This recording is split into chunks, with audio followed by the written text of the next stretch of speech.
నమస్కారం. ధర్మం, సనాతన ధర్మం అనే సింపుల్ వర్డ్స్లో అందరికీ అర్థం కావాలంటే ధర్మానికి సింపుల్ మీనింగ్ ఏంటంటే నీ పని నువ్వు చేసుకుంటే నీ వల్ల ఇక్కడ ఎకో సిస్టమ్ డిస్టర్బ్ అవ్వదు, ఈ యూనివర్స్ డిస్టర్బ్ అవ్వదు, ఈ ప్రకృతి డిస్టర్బ్ అవ్వదు. ఈ ప్రకృతిని దాంతోపాటు నువ్వు బతుకుతావు అంటే అది ధర్మం. ఫర్ ఎగ్జాంపుల్ కృష్ణుడు అందరినీ చంపించాడు అంటారు, అది ధర్మం. ఎందుకంటే నెగిటివ్ పీపుల్, బ్యాడ్ పీపుల్ అనుకున్నాం. రాముడు అడవికి వెళ్ళిపోయాడు వనవాసం, అక్కడ తండ్రి మాట, దానివల్ల ఒక మంచి పని జరిగింది, రావణాసుడు చనిపోయాడు. సో ధర్మం ప్రతి యుగానికి మారుతూ ఉంటుంది. ఈ కలియుగంలో ధర్మం ఏంటి? మనం ఏదైతే ఆల్రెడీ మన బుక్లో రాసి ఉన్నాయి ఏంటి కలియుగంలో మెయిన్ థింగ్ ఏంటి? జూదం, మందుదాగటం, స్త్రీ, వ్యామోహం. సో ఇవి నెగిటివ్ అని తెలుసు మనకి. బట్ ఈ జనరేషన్లో ఇవి ట్రెండ్ మారే. ఎలా ఉంటుంది? జూదం అంటే మనం పాచికల్ ఏదైతే ఆడడం, ఫోన్లో బెట్టింగ్ యాప్స్ జూదం అని అంటారు. కానీ మనం ఇప్పుడు పబ్స్ కల్చర్ హైలైట్ ఇది.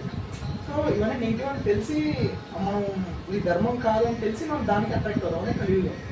ధర్మం అంటే సెల్ఫ్ కంట్రోల్, సెల్ఫ్ డిసిప్లిన్. ఈ ఎకో సిస్టంలో మంచి బతకనే ధర్మం. నీ పని నువ్వు చేసుకుంటానే సెట్ అయిపోతుంది. మన వాళ్ళు బుక్కులో రాసింది, పురాణాలలో, గ్రంథాల్లో రాసిన సింపుల్ థింగ్ ఏంటంటే ఈ యూనివర్స్ని అర్థం చేసుకొని ఈ ప్రకృతిని, అంటే ప్రతి ఒక్క జీవిని మనం ఎందుకు పూజిస్తాం ప్రతిసారి, ప్రతి ఒక్క పండగకి కూడా చాలా ఆచారాలు ఉంటాయి. అవన్నీ సింపుల్గా మీరందరూ కలిసి ఉండాలని, జంతువులు, మనుషులు, ప్రకృతి, చెట్లు అన్నీ కలిసి ఉండి ఈ సహజీవనాన్ని సాఫీగా జరిగిపోయేలా చూద్దాం. సో దీనివల్ల నీ హెల్త్ బాగుంటుంది, వాటి హెల్త్ బాగుంటుంది, ఇక్కడ అంతా బ్యాలెన్స్డ్ ఉంటుంది. సో ఇట్స్ ఏ లైఫ్ అన్నమాట. సనాతన ధర్మం అనేది ప్రతి ఒక్క మతానికి సంబంధించింది కాదు. It's only way to live life better, అంతే. ఇది ధర్మం అంటే నాకు తెలిసి. ఇది నీకు మెంటల్ పీస్ ఇస్తుంది, ప్రశాంతం ఇస్తుంది, అందరు బాగుంటారు. అది సనాతన ధర్మం అంటే సింపుల్ చెప్పాలంటే.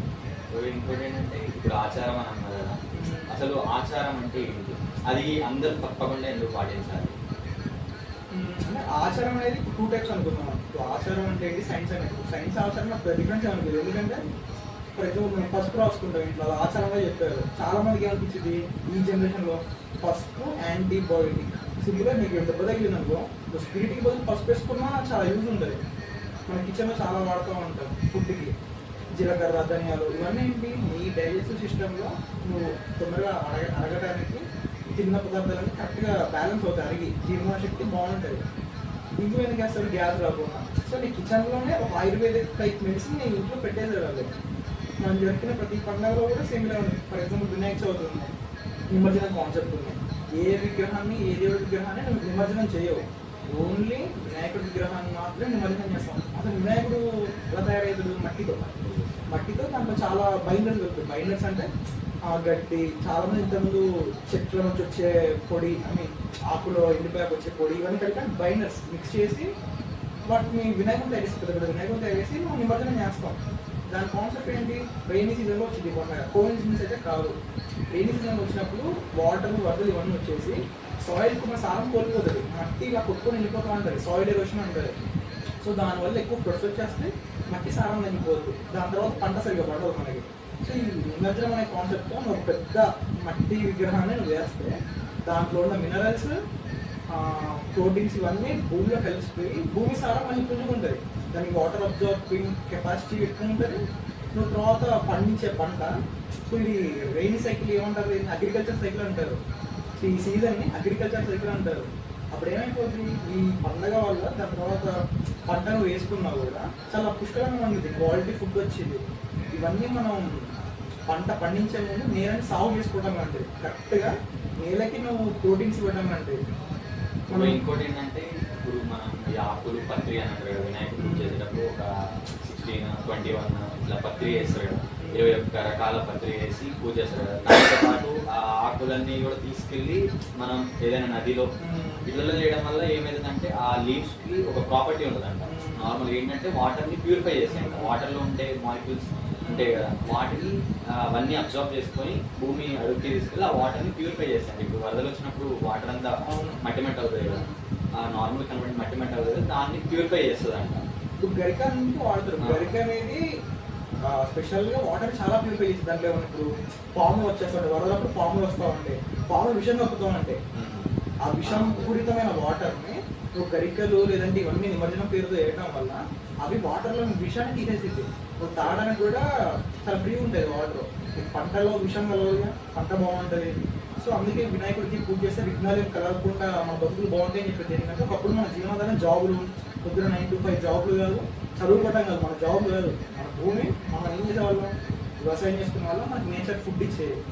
సో ఇది మన జీవనాధారం, పని చేసుకోవాలి, మన ఫుడ్ కోసం తినాలి, అంతే. ఇది విఘ్నాలు జరగకుండా అంటే ఇదే వినాయకుడిని మర్జన చేయడం. ఈ కాన్సెప్ట్తో నీ అగ్రికల్చర్ బాగుంటుంది, తినే ఫుడ్ బాగుంటుంది, నీకు హెల్త్ బాగుంటుంది. హెల్త్కి మించిన వెళ్తే ఏముంది, చాలా మంది అంటారు కదా హెల్త్ ఈజ్ వెల్త్ అంటారు. ఇప్పుడు జాబులు చేస్తున్నారు, లక్షల ప్యాకేజ్ ఉంది. మొన్న ఒక అమ్మాయి చనిపోయింది, ఏమైంది, స్ట్రెస్ వల్ల. స్ట్రెస్ ఎందుకు అసలుకి, ఆ జాబ్ లేక. ఇక్కడ ఏమైపోయింది, హెల్త్ ఖరాబా, ఒక ఏజ్ వచ్చాక నువ్వు సంపాదించిన డబ్బు మొత్తం మెడిసిన్స్ అవుతుంది. ఒకప్పుడు జాబులు లేవు, మనకి గొప్పగా బతికాం. తేడా అదే, మీ మెంటల్ పీస్ని, మీ ఆరోగ్యాన్ని అన్ని దృష్టిలో పెట్టుకొని ఈ కల్చరు, ఈ ఆచారాలు వచ్చాయి. ఒకటే సింపుల్ క్వశ్చన్, వానాకాలంలోనే ఎందుకు వినాయకుడు పండుగ జరుపుకుంటారు? ఏ దేవుడికి నిమజ్జనం లేదు, వినాయకుడికి ఎందుకు ఉంది? వినాయకుడిని మట్టితోనే చేయాలి. ఇప్పుడు ఏదో పిఓపీస్ అని లేకపోతే కెమికల్స్ కలర్స్ వేస్తున్నారు. కలర్స్ అది దరిద్రం అన్నమాట. కలర్స్ అసలు అదే కెమికల్స్ ఇంకా పంపిస్తున్నారు. ఇంకోటి ఏంటి, మన వాళ్ళు మన ఊళ్ళో చెరువులలో వేయట్లే, హుసేన్ సాగర్లో వేద్దాం, అసలుకే మురికేది. నువ్వు ప్యూరిఫై చేయాలి బాబు అంటే వీడికి తీసుకెళ్ళి చెత్తేస్తాడు. ఒకప్పుడు చేసేది మట్టితో కాబట్టి ప్యూరిఫై అయ్యేది. అప్పుడు అదే వాటర్ పొలాలకు వాడుకునేవాడు, చెరువులో వేసి డ్రింకింగ్ కూడా యూజ్ చేసేవాడు, అంటే ఫ్లోయింగ్ వాటర్. సో అది అలా యూజ్ అయ్యి ఇప్పుడు నువ్వు వెళ్ళి తీసుకెళ్ళి ఎక్కడో చివరికి మురికాలలో వేసేస్తామంటే అది ఇంకా డంప్యార్డ్లో అయిపోయింది, చెత్త చెత్త చెత్త అయిపోయింది. అది ఈ పండుగ యొక్క ప్రాముఖ్యత మనం దేవుడికి దండం పెట్టుకోవడం, లడ్డు బెల్లం పాట వేసాం, ₹100 వేసాం, ఇక్కడతో అయిపోయింది తప్ప బుర్రలేదు మన వాళ్ళకి. ఫస్ట్ ఆ కల్చర్ ఎందుకు వచ్చిందని అర్థం చేసుకుంటే ప్రతి ఒక్కరైతే బాగుంటాడు. సో ఇది కాన్సెప్ట్. చాలా పండుగలు ఉంటాయి, అలాగే ప్రతి ఆచారం అనేది ఇలాగే ఉంటుంది. సైన్స్ తెలిస్తేనేమో సైన్స్ అండ్ టెక్నాలజీ అనుకుంటాం, తెలియకపోతే ఆచారం అనుకుంటాం. తెలిసి పాటిస్తే ఇంత గొప్ప ఆచారం ఎక్కడ లేదు, కల్చర్ ఇది. ఓకే, ఇప్పుడు తెలిసి పాటించే ఇవి అన్న పూజలు ఇవన్నీ మ్యాక్సిమం అంటే ఎప్పుడు ఇలా పూజలు చేస్తూ మన దేవుణ్ణి నమ్మేది టెంపుల్స్లో. ఆ టెంపుల్స్ యొక్క సిగ్నిఫికెన్స్ అసలు ఫర్ ఎగ్జాంపుల్ చెప్పాడు, నేను ఒక పార్క్ 25 years, నేను స్కూలింగ్ వెళ్ళినా డిగ్రీ అని బీటెక్ అయిపోయాను. నేను స్కూల్కి కాలేజ్కి వెళ్ళినప్పుడు హ్యాపీగా ఫీల్ అవ్వలేదు. కానీ నాకు ఒక ఏజ్ వచ్చాక, అంటే ఏజ్ అంటే ఒక మెచ్యూరిటీ, నేను చదివిన చదువు అంతా వృధా అయిపోయిందనే మెచ్యూరిటీ. నిజంగా ఈ రోజుల్లో మాత్రం మనం చదువుకున్న చదువు దేనికి పనికిరాదురా అని తెలుసుకున్న వాడే మెచ్యూర్ ఉన్నట్టు ఈ రోజుల్లో. ఇది సింపుల్ చెప్పాలంటే, నీ 25 ఏళ్ళ చదువు 15 ఏళ్ళ జీతానికో 25 ఏళ్ళ జీతానికో నువ్వు ఉన్నావంటే నువ్వు బుర్ర తక్కువ. స్కూల్కి వెళ్తే నీకు సోషల్ ఉంటుంది, సోషల్లో ప్లానెటరీ అని ఉంటుంది, సూర్యుడు, సోలార్ సిస్టమ్, లేకపోతే గ్రహాలు, ప్లానెట్స్ గురించి ఉంటుంది. ఇప్పుడు టెంపుల్కి వెళ్ళు, నీకు ఎంట్రన్స్లో ఒక సైడ్కి నవగ్రహాలు ఉంటాయి, సూర్యుడి మధ్యలో ఉంటాడు, చుట్టుపక్కల గ్రహాలు ఉంటాయి. సో అది నీ సోషల్ బుక్లో అక్కడ ఎందుకు ఉంది? ఆ ప్లానెటరీ మోషన్స్ గురించి సోషల్లో ఉన్న సబ్జెక్ట్ ఇక్కడ ఎందుకు ఉంది? ఇది ఒక ఫస్ట్ క్వశ్చన్. స్నేక్స్ నాగదేవత అంటారు, అందరూ మనం పాలు చేస్తాం, దండం పెట్టుకుని వచ్చేస్తాం. నీ డిఎన్ఏ బయాలజీలోకి వెళ్ళిపోదాం. డిఎన్ఏ షేప్ ఎలా ఉంటుంది? పాము షేప్లో ఉంటుంది. పాము యొక్క ప్రాపర్టీస్ ఏంటిది? పాము యొక్క ప్రాపర్టీస్ ఒక టైం పీరియడ్ ద్వారా అది తన శరీరాన్ని వదిలేసి మన కొత్త శరీరాన్ని తీసుకుంటుంది. మన జెనెటిక్స్ అంటారు, జెనెటిక్స్ సేమ్ ఇదే కాన్సెప్ట్ కదా. ఒకప్పుడు ఉన్న ఆదిమానవుడికి ఇప్పటికి చాలా తేడా ఉంటుంది. ఎందుకు? ఫర్ ఎగ్జాంపుల్ 3 generations తీసుకున్నాం. మన తాతయ్య ఉన్నాడు, మన తాతయ్య కీప్యాడ్ ఫోన్లో ఫోన్ చేసుకుంటే ఎక్కువ. మా నాన్నకి స్మార్ట్ ఫోన్, ఇన్స్టాగ్రామ్ ఉందా, ఫోన్పే ఉందా, జస్ట్ పేమెంట్లు, రీల్స్ చూడడం అంతే. ఈ 2 వస్తే ఎక్కువ. మనకి దానికి ఎంత ర్యామ్ ఉంది, ఎంత జీబీ మెమరీ ఉంది, ఇవన్నీ తెలుసు. డిఫరెన్స్ ఏంటి? మీ నాన్నకి ఈ 3 generations చూసుకున్నాం. జెనెటిక్స్ నువ్వు అప్డేట్ అవుతూ వస్తున్నావు, నీ డిఎన్ఏ అప్డేట్ అవుతూ వస్తుంది. పాము యొక్క కాన్సెప్ట్ని డిఎన్ఏతో మ్యాచ్ చేసుకుని సిమిలర్గా ఉంటుంది. తన పాము కుసుమ్ని విడిచేసి తన శరీరాన్ని వదిలి చాలా మంది తెలుస్తూ ఉంటుంది. ఇక్కడ రోడ్డు మీద వెళ్తూ ఉంటే లేకపోతే అడవిలో చూస్తే పాములు ఇట్లా చర్మంలా కనిపిస్తుంది, అది కుసుమ ఉంటుంది, పాము కుసుమ.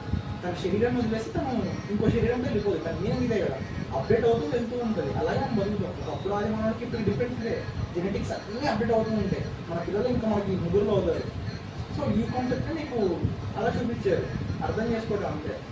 ఒకప్పుడు ఏంటంటే టెంపుల్స్లోనే గురుకులాలు ఉండేవంట, అంటే పిల్లలకి ఎడ్యుకేషన్ అయినా సిస్టమ్ ఇదంతా టెంపుల్స్లో ఉండేది. అక్కడంతా ఒక సిస్టమేటిక్గా ఉండేది. ఇప్పుడు ఎలా ఉందంటే జస్ట్ బుక్స్ బట్టి పడడం, అది వాళ్ళు ఎందుకు చదువుతున్నారో అర్థం కావట్లే. మెయిన్ థింగ్ ఏంటంటే ఓన్లీ ఎగ్జామ్స్ కోసమే చదువుతున్నారు maximum people. Just marks, job కోసమే బతుకుతున్నట్టున్నారు. అసలు ఇప్పుడున్న యూత్ లేదా స్టూడెంట్స్ జనరేషన్ ఎలా థింక్ చేయాలి అంటే మీ ఆలోచన ప్రకారం చేస్తే బాగుంటుంది, అలా థింక్ చేస్తే బాగుంటుంది? ఇది ఎంతమంది కరెక్ట్ తెలియదు కానీ మ్యాక్సిమం ఇప్పుడున్న జనరేషన్ వల్ల చాలా క్లియర్గా ఉంది ఏంటంటే మన ఎడ్యుకేషన్ సిస్టమ్ అంత వరస్ట్ సిస్టమే లేదు. ఇది చాలా మంది క్లారిటీ ఉంది.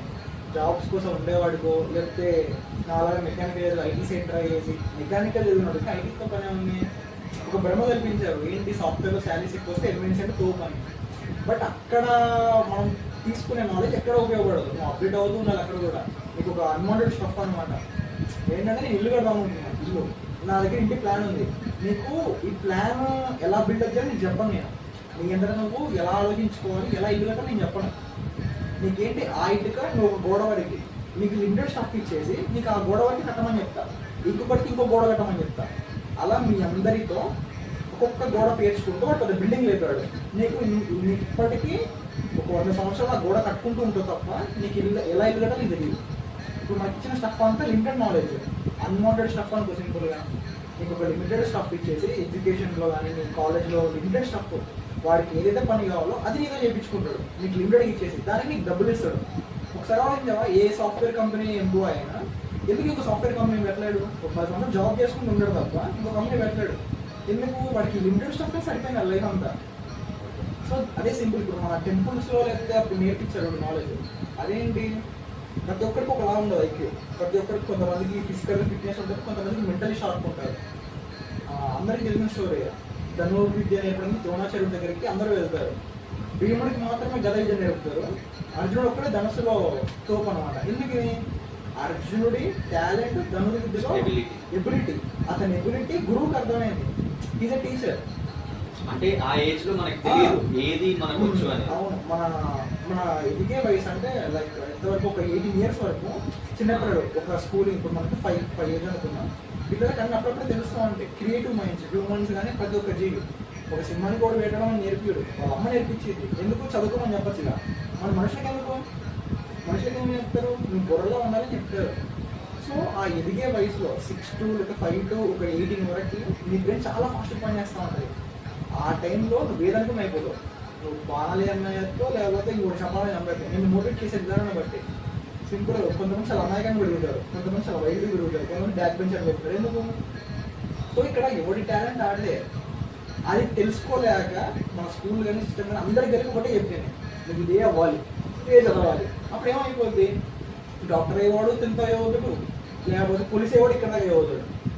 సో ఇది అన్వాంటెడ్ స్టఫ్ మొత్తం ఇచ్చడం వల్ల తర్వాత క్లారిటీకి రావు మనం. చాలా మంది క్లారిటీ లేకనే నాలెడ్జ్ని కోల్పోతారు. వాళ్ళకి ఏమొచ్చో తెలియదు. ఒక 10 years చదివాక బయట జాబులే తిరుగుతూ ఉంటారు. ఒకప్పుడు మనకి ఇలా లేదు. ఒకప్పుడు ఎలా ఉందంటే కులం అనేది లేదు. ఫస్ట్ కులం అనేది తీసేసి చదువు లేకపోతే వేదాలు ఇవన్నీ ఎవరికైతే ఇంట్రెస్ట్ ఉంటుందో వాడు బ్రాహ్మణుడు, నేర్చుకున్నవాడు. గురువు కూడా ఎలా ఉండేవాడు అంటే వాడికి సిలబస్ ఇచ్చేసాం, వాడు నేర్చేసుకున్నాడు, పాస్ చేసి పంపించేద్దాం, ఒక సర్టిఫికేట్ ఇచ్చేద్దాం, అలా కాదు. వాడు పూర్తిగా మొత్తం నాలెడ్జ్ మొత్తం నేర్చుకున్నాక టెస్ట్ పెడతాడు, ప్రాక్టికల్ టెస్ట్. ఇలా కాదు మన చిల్లర టెస్ట్లు కాదు, మార్కులు కాదు. సో దాంట్లో వాడు ప్రూవ్ చేసుకుంటే వాడు అర్హుడు అనమాట. అక్కడేంటి, కొంతమంది ఫాస్ట్ నేర్చుకున్న వాళ్ళు కొందరు బయటకు వెళ్ళిపోతారు. వీళ్ళు టైం పట్టినవాడు పూర్తిగా నేర్చుకునేలాగా ఉంటాడు.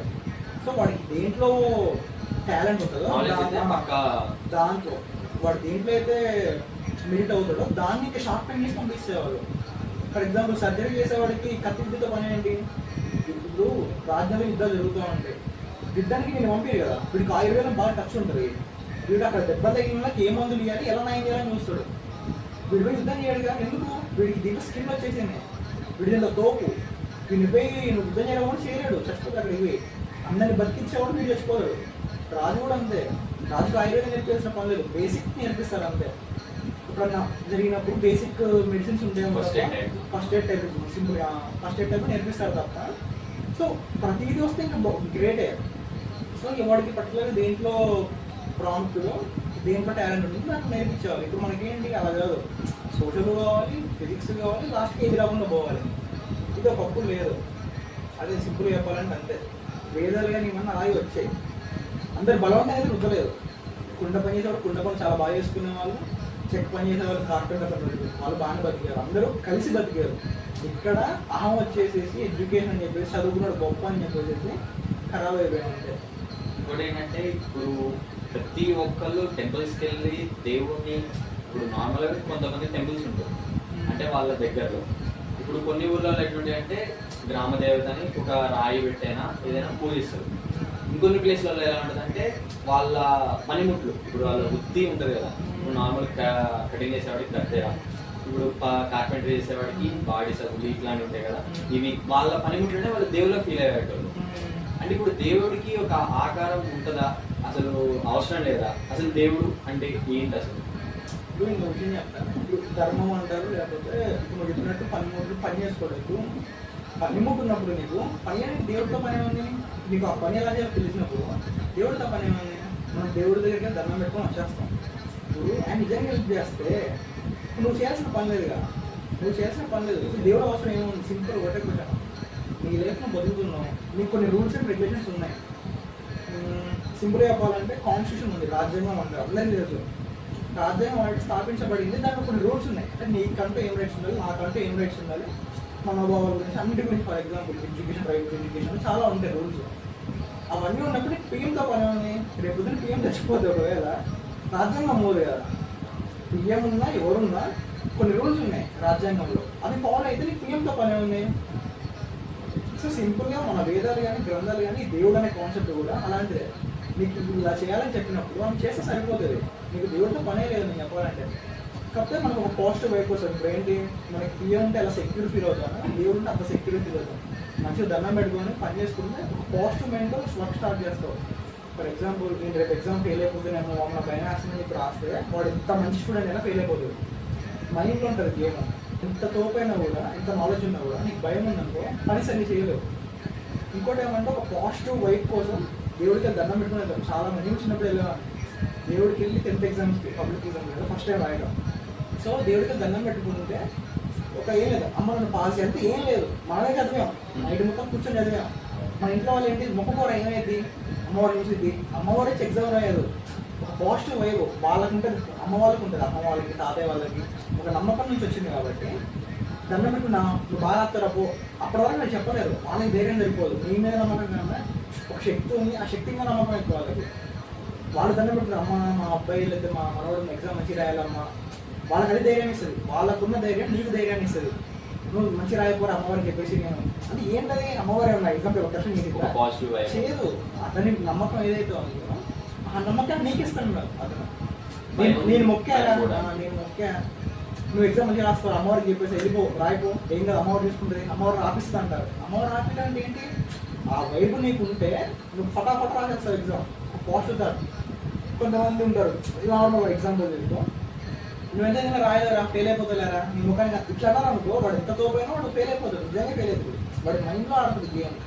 ఏమని పోయేదేమని మంచి పాజిటివ్ వైపుతో కన్సల్ట్ చేస్తే మంచిదే కదా, ఇంతే సింపుల్. ఇప్పుడు భూమి మీద ఎన్ని జీవరాశులు అయితే ఉన్నాయో అవన్నీ జన్మలు ఎత్తిన తర్వాత మనిషి జన్మ ఎత్తుతారంట. అసలు ఈ కర్మ అనే కాన్సెప్ట్ ఏంటి, అసలు నిజంగా ఇన్ని జన్మలు ఎత్తుతారా మనుషులు, ఏంటిది అది? సో నేను ఇంకా సింపుల్గా చెప్తా, మనందరికి క్లియర్ అవుతుంది, అర్థమవుతుంది. ఫర్ ఎగ్జాంపుల్ మనం 5G చూస్తున్నాం. 5G ఒకప్పుడు కిచోడా ఫోన్ ఉండేదంట. కిచోడా అంటే మీకు తెలియకపోవచ్చు, కిచోడా ఫోన్ అంటే ఎంత ఉంటుంది, చాలా స్ట్రాంగ్ ఫోన్ అనమాట. దాని స్పీకర్ రీసౌండ్ వస్తే అంత తోపు అనమాట. పాటలు పెట్టి నేను అలా ముందర కూర్చోను. ఆ ఫోన్ నేను చూడలేదు, నువ్వు చూసావా? నేను విన్నా, ఈ ఫోన్ నుంచి విన్నా. ఇప్పుడు నువ్వు వినలేదు, అది నీకు తెలియదు. నీకు తెలియదు, నీ సన్ అంటే నీ పిల్లగాడు కానీ నా పిల్లగాడు కానీ పుట్టారు అనుకో, వాళ్ళకి ఈ 5G కూడా తెలిసిద్దా? అప్పుడు ఒక 11G 5G అంట, ఒక 10G అంటే అలా పెరిగిపోతుంది. ఇప్పుడు 2G ఉన్న ఫోన్ కూడా చాలా మంది తెలియదు. ఒకప్పుడు 2G ఉంది, 2G ఉంది, అసలు నెట్ కూడా లేదు ఒకప్పుడు, జస్ట్ కీప్యాడ్ ఫోన్. నాలెడ్జ్ ఉంది తప్ప దానికి ప్రాక్టికల్గా ఎవరు చూడలేదు. ఉన్న జనరేషన్ అసలుకే తెలియదు, కీప్యాడ్ ఫోన్ అంటే అసలుకే తెలియదు. ఒకరు ఉన్న కూడా వాళ్ళకి వాడడం తెలియదు. దాంట్లో చాలా రీడింగ్స్ ఉంటాయి. ఒకప్పుడు మా అమ్మ ఫోన్ గేమ్ ఆడేవాళ్ళు, చిన్న పాంలో ఉంటుంది, వెళ్తా ఉంటుంది, చాలా గేమ్స్ ఉంటాయి, ఆప్షన్స్ గేమ్స్ కూడా ఉంటాయి. మాక్సిమం దీంట్లో ఉన్న ఫోన్స్ ఉంటాయి, ఒక ఇంటర్నెట్ తప్ప.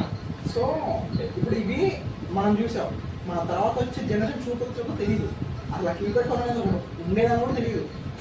సో ఈ కర్మ కానీ జన్మలు కానీ ఇవన్నీ ఎక్కడో విన్నవాళ్ళు బుక్లో రాసి ఉంటాయి. బుక్లో రాసి నువ్వు కీప్యాడ్ ఫోన్ ఇంటర్నెట్లో సెర్చ్ చేయి, నీకు చాలా ఇన్ఫర్మేషన్ వచ్చింది, ఎలా తయారు చేయాలి ఏంటి చాలా వచ్చింది.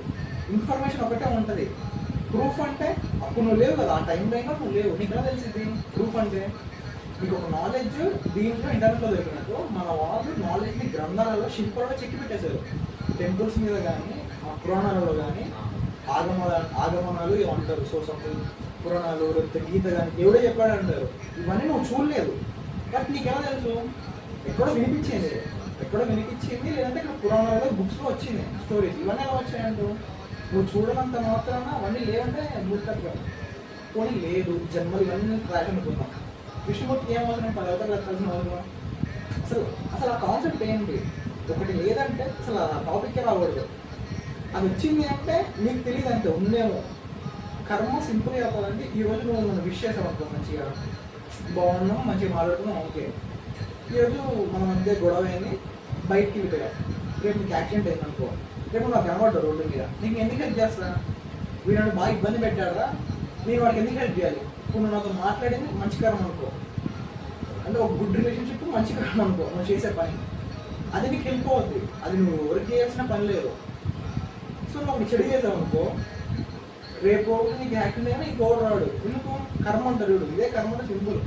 రేపు నేనే నీకు ఎదురుపడ్డా కూడా నువ్వు గుర్తుపట్టలేవు. ఈ టైంలో ఈ జన్మలోనే మనం కలుసుకునే ఇలా ఉంది. గత జన్మల నుంచి కూడా ఇలాగే ఉంటుంది మన వైబ్ అనేది సోల్, బాడీ సైడ్ అమ్మ మార్చేది. నీ సోల్కి తెలియకుండా ఎలా ఉంటుంది? సో నీ సోల్కి అర్థమైంది, నీకు అర్థం కాదు, అంతే సింపుల్గా చెప్పాలంటే. ఇంకోటి ఏంటంటే పిల్లలు పుట్టిన తర్వాత కూడా వాళ్ళకి లాస్ట్ జన్మ ఉంటుంది కదా, దాని నాలెడ్జ్ ఉంటుందంట. ఒక 2 months or 3 months వరకు వాళ్ళ పూర్వజన్మ గురించి వాళ్ళకి తెలిసిందంట. తర్వాత చిన్నగా అదంతా మెమొరీలో డిలీట్ అయిపోతూ వస్తుందంట. ఫర్ ఎగ్జాంపుల్ అమ్మ గర్భం దాచుకుంటే కడుపులో బిడ్డ పుట్టడం తెలిసాక పిండంలాగే ఉంటుంది. ఇప్పుడు 9 నెలలు పట్టాకనే కంప్లీట్ అవుద్ది, బయటకు వస్తున్నాం. నేను అలాగే వచ్చి నువ్వు అలాగే వచ్చావు.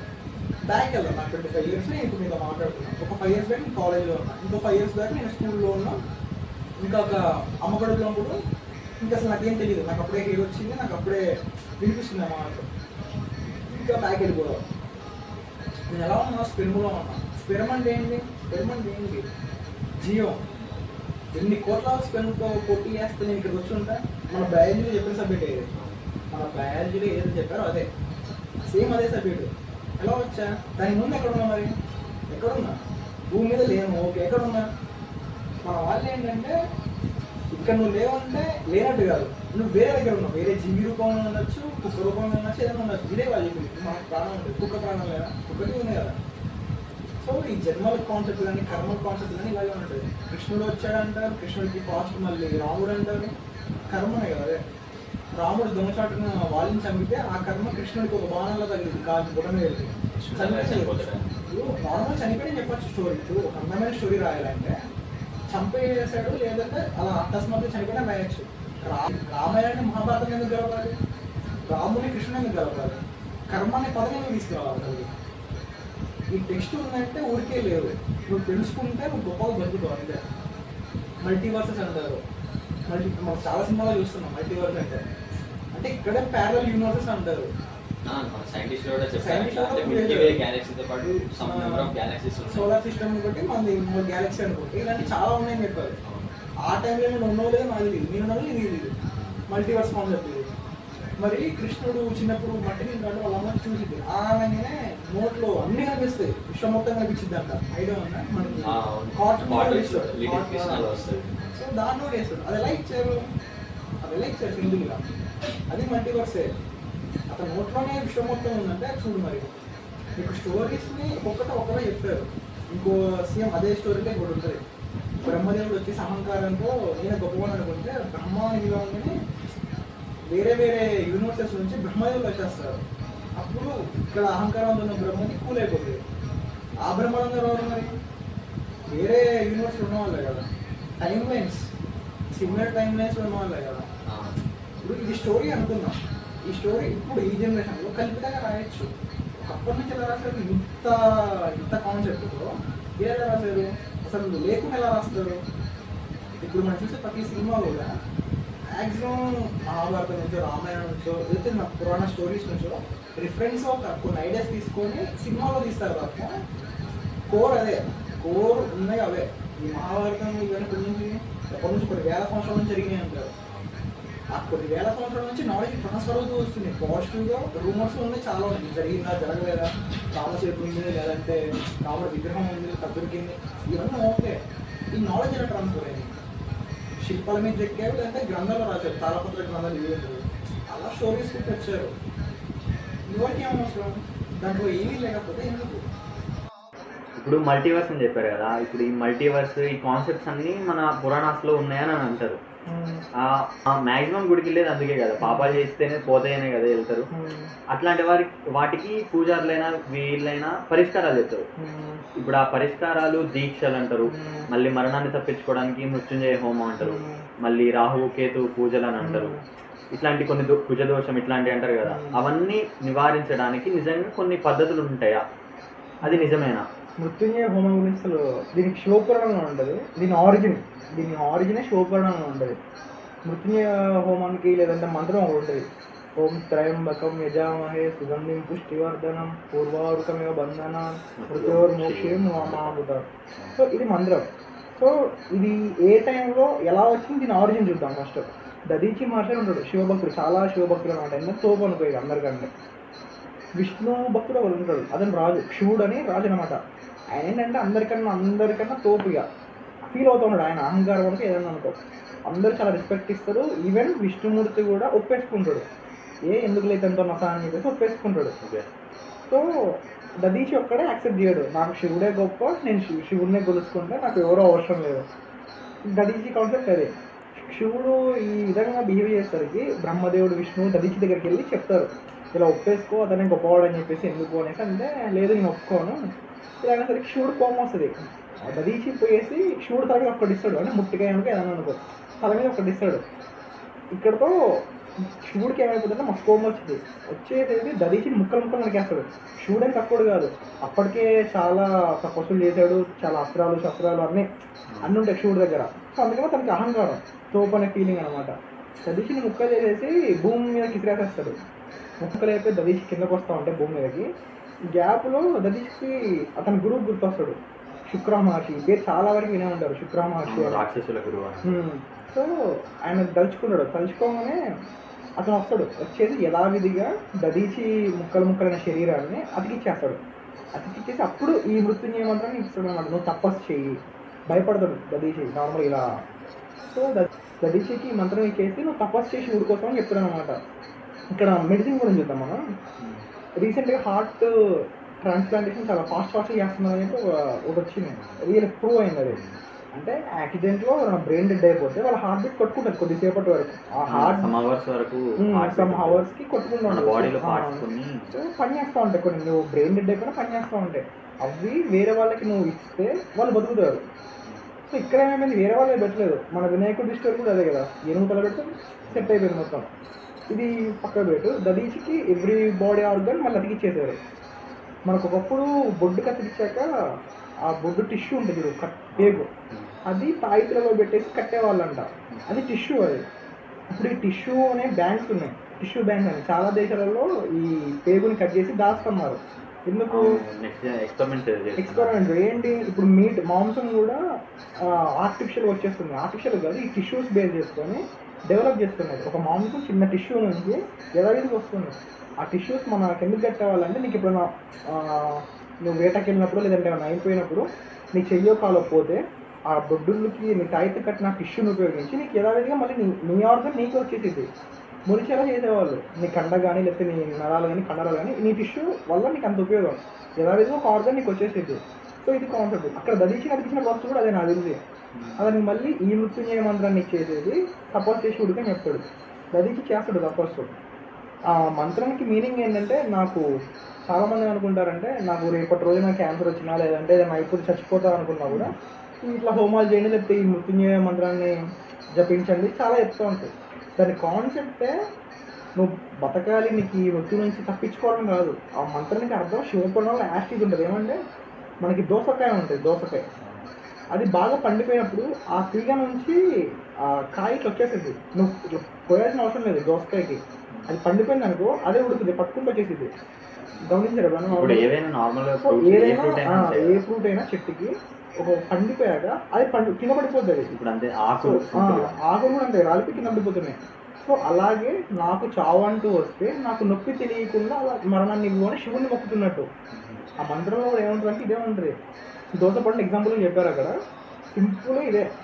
నువ్వు ప్రతి పొందడానికి మనకి ధైర్యాన్ని ధైర్యం.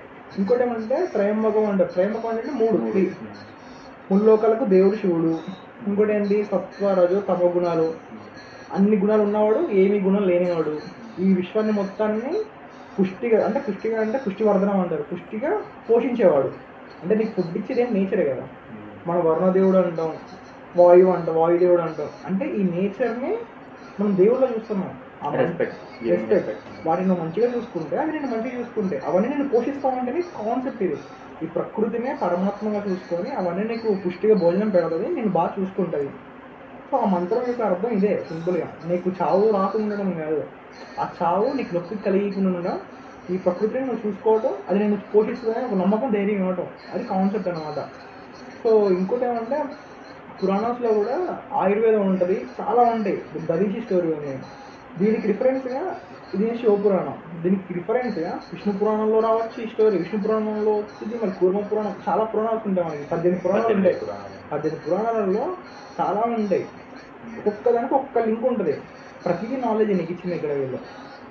దీక్షల కాన్సెప్ట్ కూడా అండి. ఇప్పుడు ఏ మెడిసిన్ అయినా ఇప్పుడు హాస్పిటల్కి వెళ్తావు, నీకు ఏదైనా జబ్బు ఉంది ఫర్ ఎగ్జాంపుల్, దానికి ఏం చేస్తాడు, నీకు ఫీవర్ వచ్చింది, ఫస్ట్ నీకు నాన్ వెజ్ తినద్దు అంటాడు, చికెన్ కానీ మానేయమంటాడు. ఎందుకు, నువ్వు చికెన్ తింటే నీకు కామర్లు అయితే జాండీస్ అంటారు కదా. నువ్వు వినను నాకు చాలా బరువు ఎక్కువ అని చెప్పి నువ్వు తినేసావు అనుకో చికెన్, నెక్స్ట్ డే నువ్వు చనిపోయినా ఆశ్చర్యం లేదు. నీకేం కంట్రోల్ చేశారు పెద్ద పెద్ద హాస్పిటల్స్లో? డైట్. దీక్షలలో ఏం చేశారు, నువ్వు దీక్ష చేయాలంటే ఏం కావాలి, నువ్వు కొన్ని నియమాలు పాటించాలి. వాటిలో దీక్షలలో ఫస్ట్ మెయిన్ ప్రిఫరెన్స్ ఇచ్చింది మన వాళ్ళు ఆహారం, శాకాహారం తీసుకోవాలి. ఏం తింటాం అంటే పండ్లు తింటావు, కొంచెం సాఫ్ట్ ఫుడ్ తింటావు, మీటు మాంసం ఇలాంటివి తినకుండా అవి తింటావు. డ్రెస్సింగ్ స్టైల్ అంటారు, డ్రెస్సింగ్ స్టైల్ మ్యాటరే కాదు, కొన్ని మాలలు వేసుకోవాలి, రుద్రాక్షలు, లేకపోతే ఇంకా చాలా ఉంటాయి, కురంగినిమాలు అంటారు మరి ఇప్పుడు ఈ మధ్య. నాకు ఉంది రుద్రాక్ష ప్రాపర్టీస్ చూడు, అవి నీ హార్ట్ బీట్ని, నీ బ్లడ్ ప్రెషర్ని, ఇవన్నీ మేనేజ్ చేస్తూ ఉంటుంది. యాంటీబయాలజికల్ ప్రాపర్టీస్ ఉంటాయి వాటికి, మ్యాగ్నెటిక్ ప్రాపర్టీస్ ఉంటాయి, ఎలక్ట్రోమాగ్నెటిక్ ప్రాపర్టీస్ ఉంటాయి. ఈ దండలో 108-54 ఉంటాయి ఫర్ ఎగ్జాంపుల్. అవన్నీ చిన్న ఒక్కొక్క దాన్ని కలుపుకొని నీకు నీ చెస్ట్కి దగ్గరగా ఉండడం వల్ల నీ హార్ట్ ఏ రేంజ్లో కొట్టుకోవాలో అది డిసైడ్ చేసిద్ది. రబ్బర్ చెప్పులు వేసుకుంటే నువ్వు కరెంట్ ఉంటుంది, షాక్ కొట్టదు అంటారు, నార్మల్ కరెంట్ షాక్ రాదు. అదేంటి, రబ్బర్ చెప్పులు అంటే ఒక మెటీరియల్, రుద్రాక్ష మీద ఒక మెటీరియల్లో చూసినావు నువ్వు, దాని ప్రాపర్టీస్ వల్ల నీ హెల్త్ బాగుంటుంది, నీ హార్ట్ బీట్ బాగుంటుంది, నీ బీపీ కంట్రోల్ అయితే పీస్ ఆఫ్ మైండ్ ఉంటుంది. ఇంకోటి ఏమంటే స్ట్రెస్ బాల్ ఉంటాడు వాడు, ఎక్కువ స్ట్రెస్ అవ్వకండి బీపీ ఉన్న చెప్తారు, చిన్న స్పాంజ్ బాల్ ఇస్తారు పిసుక్కోవడం. మనం ఏమన్నా దాంట్లో సైన్స్ ఓకే నమ్ముదాం, స్ట్రెస్ రిలీఫ్ అవుతే ఓకే. మన వాళ్ళు జపం ఏమంటారు, జపము లేకపోతే మెడిటేషన్ ఏమంటారు. వాటికి ఏంటి, కళ్ళు మూసుకొని ఇలా అంటారు. ఇప్పుడు స్పాంజ్ బాల్ తీసుకున్నప్పుడు స్ట్రెస్ పోయినప్పుడు జపం చేస్తే ఎందుకు స్ట్రెస్ పోదు? చాలామంది చెప్పేది ఏంటంటే మెడిటేషన్ కానీ జపం చేసేవాళ్ళు ఇదే చెప్తారు, నేను జపం చేయడం స్టార్ట్ చేశాక నాకు చాలా మనశ్శాంతి ఉంది, నేను చాలా బాగున్నా. దీని మీనింగ్ ఏంటంటే నీ ఫోకస్ మొత్తం ఇక్కడ పెట్టాక నీ మైండ్ ఫ్రీ అవుద్ది, నువ్వు ఆలోచించే విధానం మారుద్ది. సో నువ్వు ఆలోచించి డిసిషన్ తీసుకుంటే నీకు ప్రాబ్లమ్స్ రావు. జపం చేస్తే ఏదో పైనుంచి వచ్చేసరికి చేసిద్దని కాదు, నీ మైండ్ స్టేబుల్ అవుద్ది. ఇక్కడ నువ్వు స్పాంజ్ బాల్ చేసినా కాన్సన్ట్రేషన్ అదే అవుద్ది, ఇక్కడ ఇది చేసినా అదే అవుద్ది. సో ఇప్పుడు తేడా ఏం లేదు. ఇప్పుడున్న విధానాన్ని బట్టి ఈ రుద్రాక్ష మనం ఏం చేస్తాం, మళ్ళీ మెల్లో వేసుకుంటాం, లేదంటే ఇక్కడ పెడతావు, దాని ప్రాపర్టీస్ బేస్ చేసుకుంటే నీకుంటే నీకు మంచిది అంతే. దీక్షలప్పుడు తిరగమంటారు ఇన్ని చుట్టూ, చాలామంది వెళ్తారు, ఎర్లీ మార్నింగ్ వెళ్ళిపోతూ ఉంటారు చాలామంది. అంటే కాళ్ళకి చెప్పులు లేకుండా వెళ్ళిపోయి నడుస్తూ ఉంటారు. గుడి చుట్టూ ప్రదర్శనలు ఇన్ని ఉంటాయి. ఏ గుడి అయినా తీసుకో 3 లేదా 9 ఇలా ఒక ర్యాండమ్ నెంబర్స్తో ప్రదర్శనలు చేస్తారు. ఎగ్జాక్ట్ గమనించి 2 కిలోమీటర్స్ అన్నా 3 కిలోమీటర్స్ అన్నా కవర్ అవుతుంది. కొంచెం పెద్ద గుడి అయితే ఒక 3 కిలోమీటర్స్ కవర్ అవుతుంది, చిన్న గుడి అయితే మినిమం 1.5 కిలోమీటర్స్ కవర్ అవుతుంది. నువ్వు తిరిగితే 3 చుట్లు. నువ్వు ఎట్లా కొట్టుకొని చూసుకున్నా కూడా ఎర్లీ మార్నింగ్ పొద్దున్నే లేవగానే నువ్వు కాళ్ళతో నడిస్తే చాలా మంచిది. నీ హెల్త్కి, నీ బాడీ బ్లడ్ అనేది చాలా అటు ఇటు చాలా ఫ్లో అవుద్ది, హెల్త్ బాగుంటుంది. డాక్టర్స్ కూడా చెప్తాడు ఎర్లీ మార్నింగ్ వాక్ చాలా మంచిది. నువ్వు పడుకొని ఉంటావు, బ్లడ్ అంతా నార్మల్గా స్టేబుల్గా ఉంటుంది, దాని పైన చేసుకుంటుంది. బట్ నువ్వు ఎర్లీ మార్నింగ్ నడవడం వల్ల కింద నుంచి పై వరకు నీ బ్లడ్ అనేది సర్క్యులేషన్ అవుద్ది మంచిగా, నీ హార్ట్ మంచి ప్యూరిఫై అంటే యాక్టివ్గా పనిచేస్తుంది. స్టేబుల్గా ఉన్నాం కాబట్టి నీ హార్ట్ అనేది ఎక్సర్సైజ్ లాగా నీకు ఇక్కడ నీకు తెలియకుండా నీ హార్ట్కి నువ్వు ఎక్సర్సైజ్ ఇస్తున్నావు. ఈ దీక్ష కాన్సెప్ట్ ఎలా అయితే ఉందో, నువ్వు డాక్టర్ చెప్పిన ఎర్లీ మార్నింగ్ వాకింగ్ చేయమని సేమ్ కాన్సెప్ట్. ఇంకోటి శంఖం వస్తారు ఇప్పుడు వేరే వచ్చాయి బ్రీతింగ్ ఎక్సర్సైజ్ అంటారు చాలా మంది. ఇప్పుడు ఇట్లా ఉప్పు అనుకుని బాల్స్ పైకి వెళ్తాం కిందకి వెళ్తాం అంటే, ఒకప్పుడు శంఖలు ఉప్పు ఉంది, అదే మరి లంగ్స్కి. నీకు తెలియకుండా నీతో ఒక యాక్టివిటీకి చేయించారు గుళ్ళల్లో కానీ, లేకపోతే ఫెస్టివల్స్ పేరుతో కానీ నీకు తెలియకుండా ఒక నాలెడ్జ్ని నువ్వు పాటించేలాగా వాళ్ళు చేసేసారు. సో ఇది సింపుల్గా నువ్వు టెంపుల్కి వెళ్తే నార్మల్గా దేవుడు జనం పెట్టుకుందాం అన్న కాన్సెప్టే కాదు. ఒక పెద్ద యూనివర్సిటీకి వెళ్ళిన ఫీలింగ్ రావాలి. నీకు ఆ నాలెడ్జ్ అర్థమవుతే అదే నీకు జిమ్ అవుద్ది, అదే నీకు డైట్ చెప్పే ఒక మంచి ఏమంటారు దాన్ని ట్రైనర్ దొరుకుతాడు అక్కడే.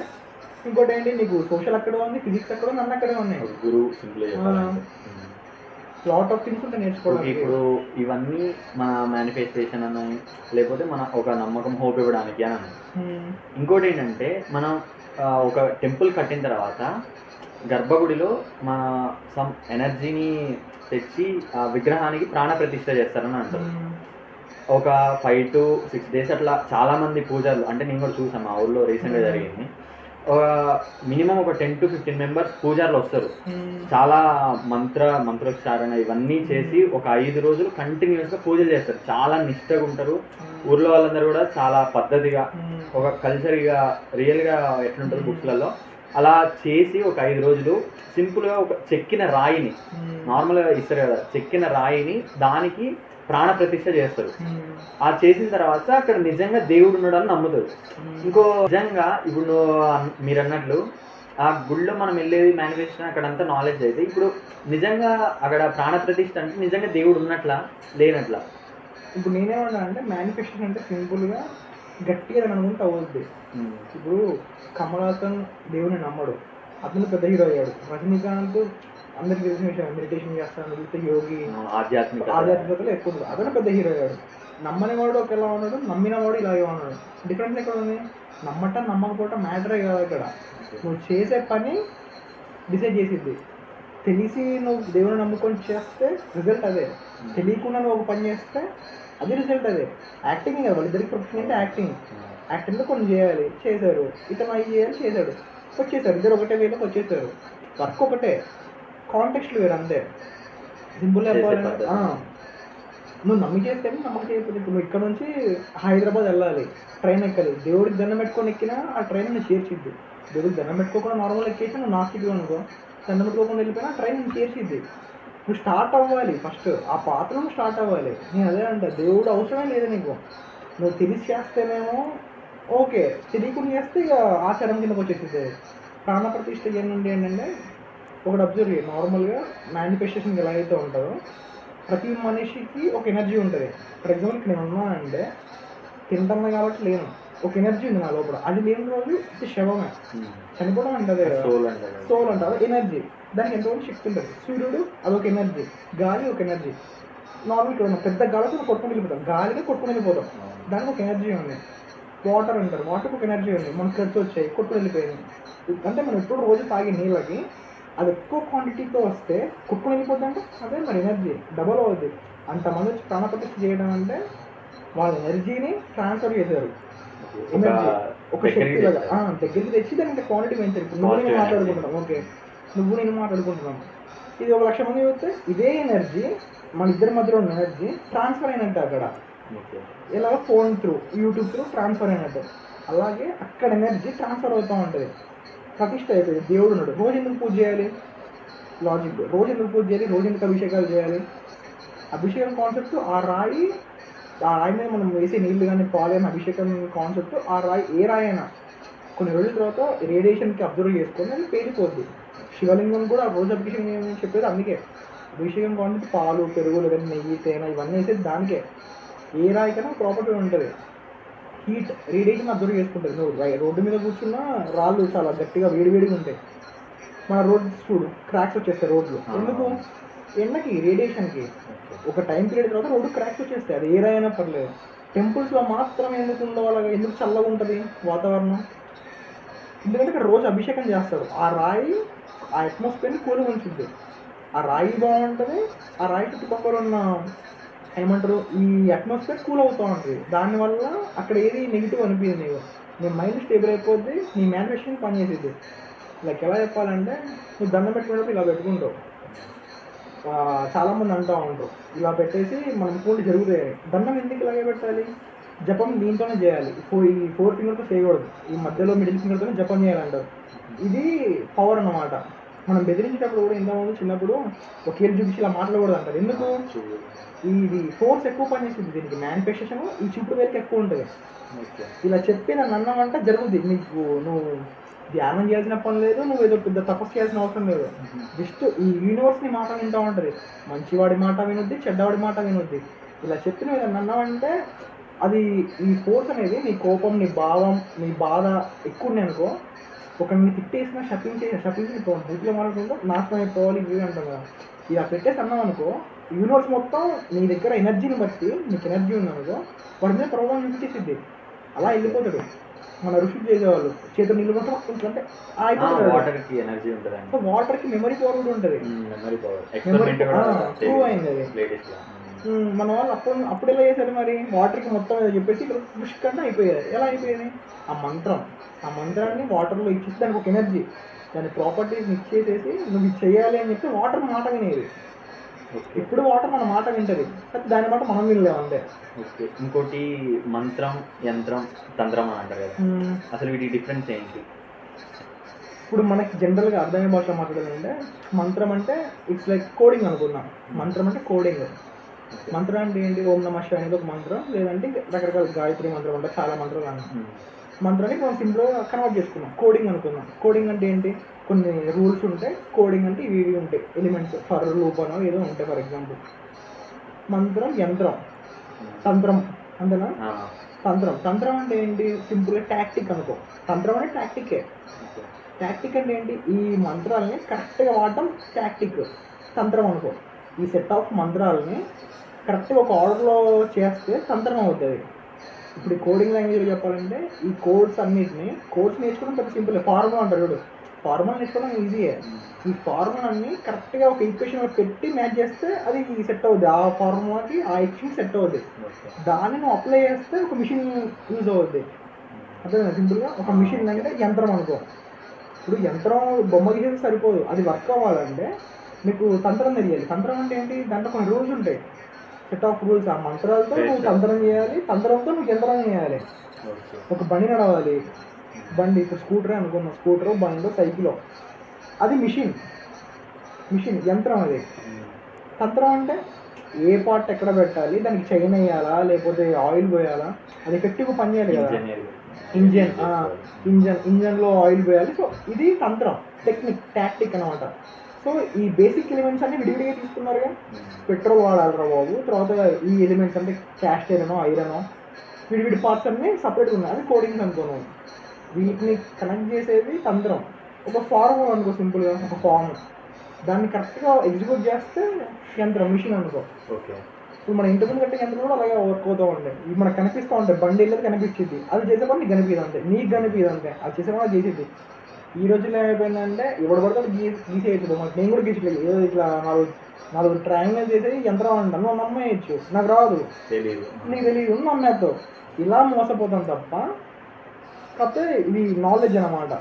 ఓకే. సింపుల్ ఇంకో లాగా చెప్పాడు, మన ఏటీఎం కార్డు ఉంటుంది, దాని వెనకాల కాపర్ చిప్ ఉంటుంది, ఇంతే ఉంటుంది. సిమ్ కూడా ఇంతే ఉంటుంది, చిప్ మెమరీ కార్డుకి ఇంతే ఉంటుంది, కాపర్ చిప్. కాపర్ ఎందుకు పెట్టారు? చిన్న లాజిక్, కాపర్ ఎందుకు పెట్టారు? ఫస్ట్ది ఆ చిన్న కాపర్ చిప్ తీసేస్తే నీకు సిమ్ పనిచేయదు, ఏటీఎం కార్డు పనిచేయదు, నీకు సిగ్నల్స్ కూడా రావు. ఆ సిమ్కు నా చిప్ తీసేస్తే, కాపర్ చిప్, నువ్వు ఎక్కడ ఫోన్ మాట్లాడలేవు, సిగ్నల్ రాదు, నీ ఫోన్ అసలు యాక్టివ్లో ఉండదు, నీ సిమ్ యాక్టివ్లో ఉండదు. సో ఈ చిన్న కాపర్ చిప్కే ఇంత ఉంటే మన ఇంటి ముందు పెద్ద యంత్రాలు పెట్టుకొని ఉంటున్నాం, ఇంటి ముందు పెద్ద కాపర్ ప్లేట్ మీద ఇది యంత్రాలు తీసుకొని ఉంటున్నాం, వాటికి యూజ్ ఎందుకు లేదనుకుంటున్నా? ఇది సింపుల్ క్వశ్చన్. ఇది నమ్మాలో వద్దనేది మనం నమ్మేవాని బట్టి ఉంటుంది, చెప్పేవాని బట్టి ఉంటుంది అంతే. ఇప్పుడు మనం ఈ లైట్ అయినా ఏదైనా ఇన్వెన్షన్స్ అని, డిస్కవరీస్ అని, ఇప్పుడు లేటెస్ట్గా ఎప్పటి నుంచి ఒక 18th or 17th, గట్టి మాట్లాడితే ఒక 14th century నుంచి అని అనుకుంటారు. దాన్ని బట్టి చూసుకుంటే ఇప్పుడు మనం ఆ అడ్వాన్స్మెంట్లో అయినా టెక్నాలజీలో అయినా ముందుకు వెళ్తున్నామా లేక ఇంకా వెనక్కి వెళ్తున్నామా? నాశనం అయిపోతుందని చెప్పచ్చు. ఇప్పుడు ఏంటంటే మనకు ఒకప్పుడు చాలా టెక్నాలజీ ఉంది. ఇప్పుడు మనం అంటారు చూడండి, వాళ్ళు ఫ్లైట్ కనిపెట్టేది ఏంట్రా, మన దగ్గర పుష్పక విమానం ఉంది, ఇది చాలా మంది వినే ఉంటారు. ఇంకోటి ఏంటంటే మన తెలుగు సైంటిస్టే ఫస్ట్ ఫ్లైట్ని ఎగరేసాడంట, కాకపోతే అది ట్రయల్స్లో సక్సెస్ అవ్వలేదు. Okay, what ever it is. ఇప్పుడు మనం చెప్పుకోనంత మాత్రాన మన దగ్గర లేనట్టు కాదు. సింపుల్ ఏంటి, పుష్పక విమానం గురించి వచ్చింది స్టోరీస్. విమానం, పుష్పక విమానం తేడా ఏంటి కాన్సెప్ట్. అక్కడ ఒక కాన్సెప్ట్ ఉండదు. ఎలా అంటే ఎంతమందికి ఇంకొక ప్లేస్ ఉంటుందంట. అదేంటో నాకు ఇప్పటికీ అర్థం కాదు. ఓకే, ఇది వదిలేద్దాం. ఇది కొన్ని చెప్తారు, మన ఎలా చెప్తారంటే అవి ఉన్నాయి, మరి ఇప్పుడు ఎందుకు లేవంటే ఒకటే సింపుల్ క్వశ్చన్. అడ్వాన్స్మెంట్ అంటే ఏంటి? మనం బాగుండాలి, మన చుట్టుపక్కల ఉన్న ఎకోసిస్టమ్ బాగుండాలి. ఎకోసిస్టమ్ అంటే చేపలు బాగుండాలి, మనము బాగుండాలి, ఎవ్రీ లివింగ్ బీయింగ్ బాగుండాలి, ఫ్రెండ్లీగా మనం బతకాలి. అలానే తినకుండా ఏం లేదు మన వాళ్ళు. అప్పుడు వేటాడే వాళ్ళు, అప్పుడు కలిసి బతికే వాళ్ళు, అప్పుడు చేప తినే వాళ్ళు ఉన్నారు, మాంసం తినే వాళ్ళు ఉన్నారు. అప్పుడు బట్ ఎలా? తక్కువ మంది ఉన్నారు. ఒక లిమిట్లో డబ్బు కోసం కాదు, దేనికోసం కాదు, ఒక పరిధిలో ఎంతవరకు ఉండాలి. అవసరానికి వచ్చిన ఇన్వెన్షన్ బాగుపడింది. అత్యాశతో వెళ్ళిన ఇన్వెన్షన్స్ అన్ని ఇలా తగలండి. అప్పుడు పుష్పక విమానం అవసరం వరకు వాడుకున్నారు, అవసరం తర్వాత తీసేసారు. అందుకే ఇప్పుడు మన దగ్గర లేదు. ఇప్పుడు మనకు ఫ్లైట్స్ ఉన్నాయి. అవసరం ఎంత అత్యవసరం అయిపోయాయి. ఇప్పుడు అవసరం వేరు, అత్యవసరం వేరు. సో మనకు అంత అవసరం లేదు. నిజంగా చెప్పాలంటే టెక్నాలజీ అవసరం లేదు. ఒకప్పుడు టెలిపతి వాడేవాళ్ళు, ఇప్పుడు మనం ఫోన్ వాడుతున్నాం. సింపుల్గా ఫోన్ టెలిపతి ఏంటంటే సింపుల్గా ఇక్కడ నేను మాట్లాడుకుని కళ్ళు మూసుకుంటే వేరే వాళ్ళతో నేను మాట్లాడచ్చు, ట్రై చేయొచ్చు. వాళ్ళతో కనెక్షన్, సిగ్నల్ కనెక్షన్ అది. ఎలా? మెడిటేషన్ చేసో, సాధన చేసి, ఇవన్నీ. మన బాడీ మన టైం మిషన్. చాలామంది అంటూ ఉంటారు, తపలు చేస్తూ ఉంటారు, వచ్చి డిస్టర్బ్ చేసేస్తూ ఉంటారు. దేవుడు వచ్చి ఏమంటే వరం వచ్చేసి మళ్ళీ అదృష్టం అయిపోతాడు. ఎక్కడికి వెళ్తాడు? ఇక్కడ ఉన్నాడు, ఇప్పుడు మాయమయ్యాడు. ఇక్కడ లేడంటే ఎక్కడో ఉన్నాడు. అది వేరే స్పేస్లో ఉన్నాడు. వేరే ఇప్పుడు ఫర్ ఎగ్జాంపుల్ లేకపోతే మన ఇంట్లో ఉన్నా, నువ్వు మీ ఇంట్లో ఉన్నావు, నువ్వు తలుచుకున్నావు, నేను వచ్చేసా. ఎలా వచ్చా? టైం ట్రావెలే ఉన్నాయి. కాకపోతే మనం చూసే పర్స్పెక్టివ్ మారింది. ఇప్పుడు మనది కొత్త, ఇప్పుడు టైం మిషన్ కూడా వచ్చింది అంటున్నారు. లేదంటే టైం ట్రావెల్ పాసిబుల్ అంటున్నారు. 2030లోనో ఇప్పుడు టైం ట్రావెల్ చేయొచ్చు అంటున్నారు. టైం ట్రావెల్ అనే కాన్సెప్ట్ నిజంగా కొంచెం పక్కగా పెడదాం. అది లేకపోతే అసలు ఆ టర్మ్ రాదు. మన వల్ల ఈ జనరేషన్లో అది ఆలోచించేంత శక్తి కూడా లేదు. ఒకప్పుడు మీరు టెలిపతి చేసేవాళ్ళు, టైం ట్రావెల్ చేసేవాళ్ళు, సర్వైవ్ చేసేవాళ్ళు వాళ్ళందరూ. ఒక పర్పస్. కాకబుస్ ఉంది కానీ ఒకటి ఉంటుంది. అదేంటంటే ఒక పక్షి, తను సంథింగ్ ఎన్నో 11 మహాభారతాలను 13 రామాయణాల యుగాలు చూసింది. అంటే ఆ టైం పీరియడ్ అప్పుడు ఇది ఉందంట. మరి ఇదే నాకు ఇప్పటికే అర్థం కావట్లేదు. మనకన్నా దానే చెప్తాం. అంటే యుగాలు 4 యుగాలు అంటారు కదా, ఆ యుగాస్ రిపీట్ అవుతున్నా అది ఉందంట. ఎలా మరి? మనకేంటి మరి? మనకేం అర్థం కాదు, ఆ కాన్సెప్ట్ అర్థం కాదు. సినిమాల్లో, ఫిక్షన్లో చూపిస్తే మాత్రం అని చూస్తూ ఉంటాం అంతే. అసలు మరి డెవలప్మెంట్ అంటే ఏంటి? డెవలపింగ్ ఇప్పుడు నార్మల్గా ఇండియాలో ఉన్న ఏ స్టూడెంట్ ఎవరిని అడిగినా మంది డెవలపింగ్ కంట్రీ అని అంటారు. జపాన్, ఇక్కడ కొరియా, వీటిలలో చూసుకుంటే ఇక్కడ రూల్స్ వేరేలాగా ఉంటాయి. అక్కడ రూల్స్ పాటిస్తే ఏమంటే చేస్తారు అక్కడ. ఇప్పుడు ఇండియాలో మాత్రం రూల్స్ పాటించకపోయినా ఏం కాదు, ఎవరు పాటించరు కూడా. అయినా ఇంకా మన డెవలప్మెంట్ అంటున్నాం, అందులో మన దగ్గర ఉన్న ఫ్రీడమ్ వేరే కంట్రీస్లో ఉండదు. ఇప్పుడు మన దగ్గర ఏమైనా చేంజ్ చేయాలా, లేకపోతే మనం ఉండేది కరెక్టా, లేకపోతే అక్కడ వాళ్ళు ఉన్నది కరెక్టా? సింపుల్గా చెప్పాలంటే ఫ్రీడమ్ గురించి మాట్లాడుకున్నాం. ఫ్రీడమ్ అంటే ఏంటి? స్వాతంత్రం. నీకు స్వేచ్ఛ. ఒక పక్షిని బంధించి వదిలేసాక ఫ్రీడమ్, స్వేచ్ఛగా. అది స్వేచ్ఛతో ఏం చేయాలి? అది బాగుండాలి, దానివల్ల ఏదైనా మంచి జరగాలి. మనకి బ్రిటిష్ వాళ్ళు వచ్చారు, అయిపోయింది, ఫ్రీడమ్ వచ్చేది. మనం ఏమైపోయామంటే స్వేచ్ఛ అంటే ఏమో తెలియకుండా బతికేస్తున్నాం. ఇష్టం వచ్చినట్టు బతకడం స్వేచ్ఛ కాదు, కరెక్ట్గా బతకడం స్వేచ్ఛ. కరెక్ట్గా బతకడమే స్వేచ్ఛ నిజంగా చెప్పాలంటే. అక్కడ రూల్స్ అంత బాగున్నాయి, ఇక్కడ రూల్స్ బాగాలేవని బాగున్నప్పుడు తీసేయలేదు మన వాళ్ళు. వెళ్తే పోలీసులకు వేయిస్తూ వదిలేస్తారు. సో మన దగ్గర ఏమైపోయిందంటే అదే ఎవరు కరెక్ట్ లేరు కదా. ఇప్పుడు కరెక్ట్గా లేదు సిస్టమ్. అందరూ దేవుని నమ్మేవాళ్ళు. నేను చెప్తున్నా కదా, పొలిటీషియన్స్ దేవుని నమ్మేవాళ్ళు ఉన్నారు, పోలీసులు ఉన్నారు, ప్రతి ఒక్క డిపార్ట్మెంట్లో దేవుని నమ్మేవాళ్ళు ఉన్నారు.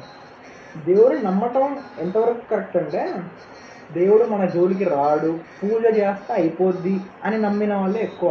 ఒక కొబ్బరికాయ కొట్టామా, గుండు కొట్టించామా, తిరుపతికి వెళ్ళి, తిరుపతిలో ఇన్సిడెంట్ అయ్యింది, ఏదో కల్తీ జరిగిందని ప్రసాదంలో ఏమైపోయింది. అక్కడ మనిషిగా ఉన్నది. ఆ ప్రాసెస్లో ఉన్నది చేసి ఒక్కడ ఏడుగా లడ్డు, అన్ని వేల మందికి లడ్డూలు పంచాలంటే ఎంతమంది పని చేస్తారు? ఒక్కడికి డౌట్ రాదంటావా?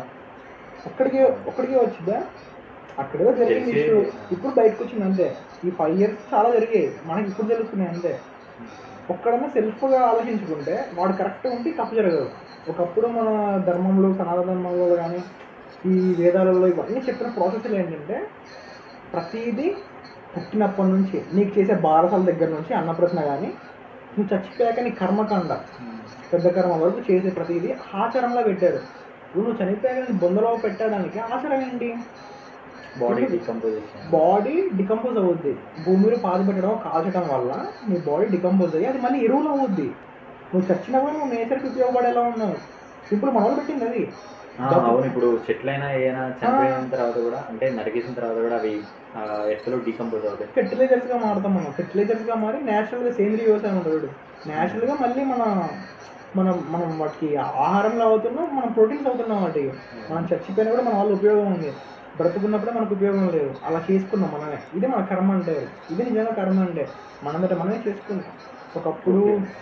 ఒకప్పుడు మన వేదాలు పురాణాలు అన్నీ చాలా సరదాగా పిల్లలకు అర్థమయ్యాయి. ఇంకోటి ఏంటంటే ఇప్పుడు కర్మ ఇది అన్నారు కదా, ఇప్పుడు మనం చనిపోయిన తర్వాత శ్మశానానికి తీసుకెళ్తాం. అక్కడ మనకి మ్యాక్సిమం ఏంటి అసలు ఉండేది శివుడే, అక్కడ ఉండేది శివుడే. ఇప్పుడు అట్లనే మన శివుడి లింగాకారం ఉండదు కదా, అది మన గ్యాలక్సీ ఉంటుంది కదా, ఆ షేప్ లో ఉంది అని అంటారు. ఇంకోటి బ్లాక్ హోల్ అని ఇంకోటి ఉంటుంది కదా కాన్సెప్ట్, వాటి గురించి కొంచెం శివుడికి చాలా పేర్లు ఉంటాయి. శివుడికి కానీ ఏ దేవుడికి చాలా పేర్లు ఉంటాయి. మన వాళ్ళు ఎలా చెప్పారంటే నాలెడ్జ్ని, చంద్రుడికి 27 నక్షత్రాల నుంచి పెళ్లి చేస్తారు. చంద్రుడికి పెళ్ళి ఏంటి ఫస్ట్ క్వశ్చన్. 27 అమ్మాయిల్ని మాత్రం ఎందుకు ఇస్తారు? 27 నక్షత్రాల నుంచి పెళ్లి చేయడం అనే కాన్సెప్ట్ ఏంటంటే జన్మ నక్షత్రాలు. నాది 3 నక్షత్రం, నీది రోహిణి అయి ఉంటుంది, ఇంకొకరిది రేవతి అయి ఉంటుంది. నువ్వు ఎంత లెక్కేసుకున్నా కూడా 27 ఉంటాయి నక్షత్రాలు. చంద్రుడికి 27 నక్షత్రాలు కాన్సెప్ట్ ఇది, లెక్కేసుకో.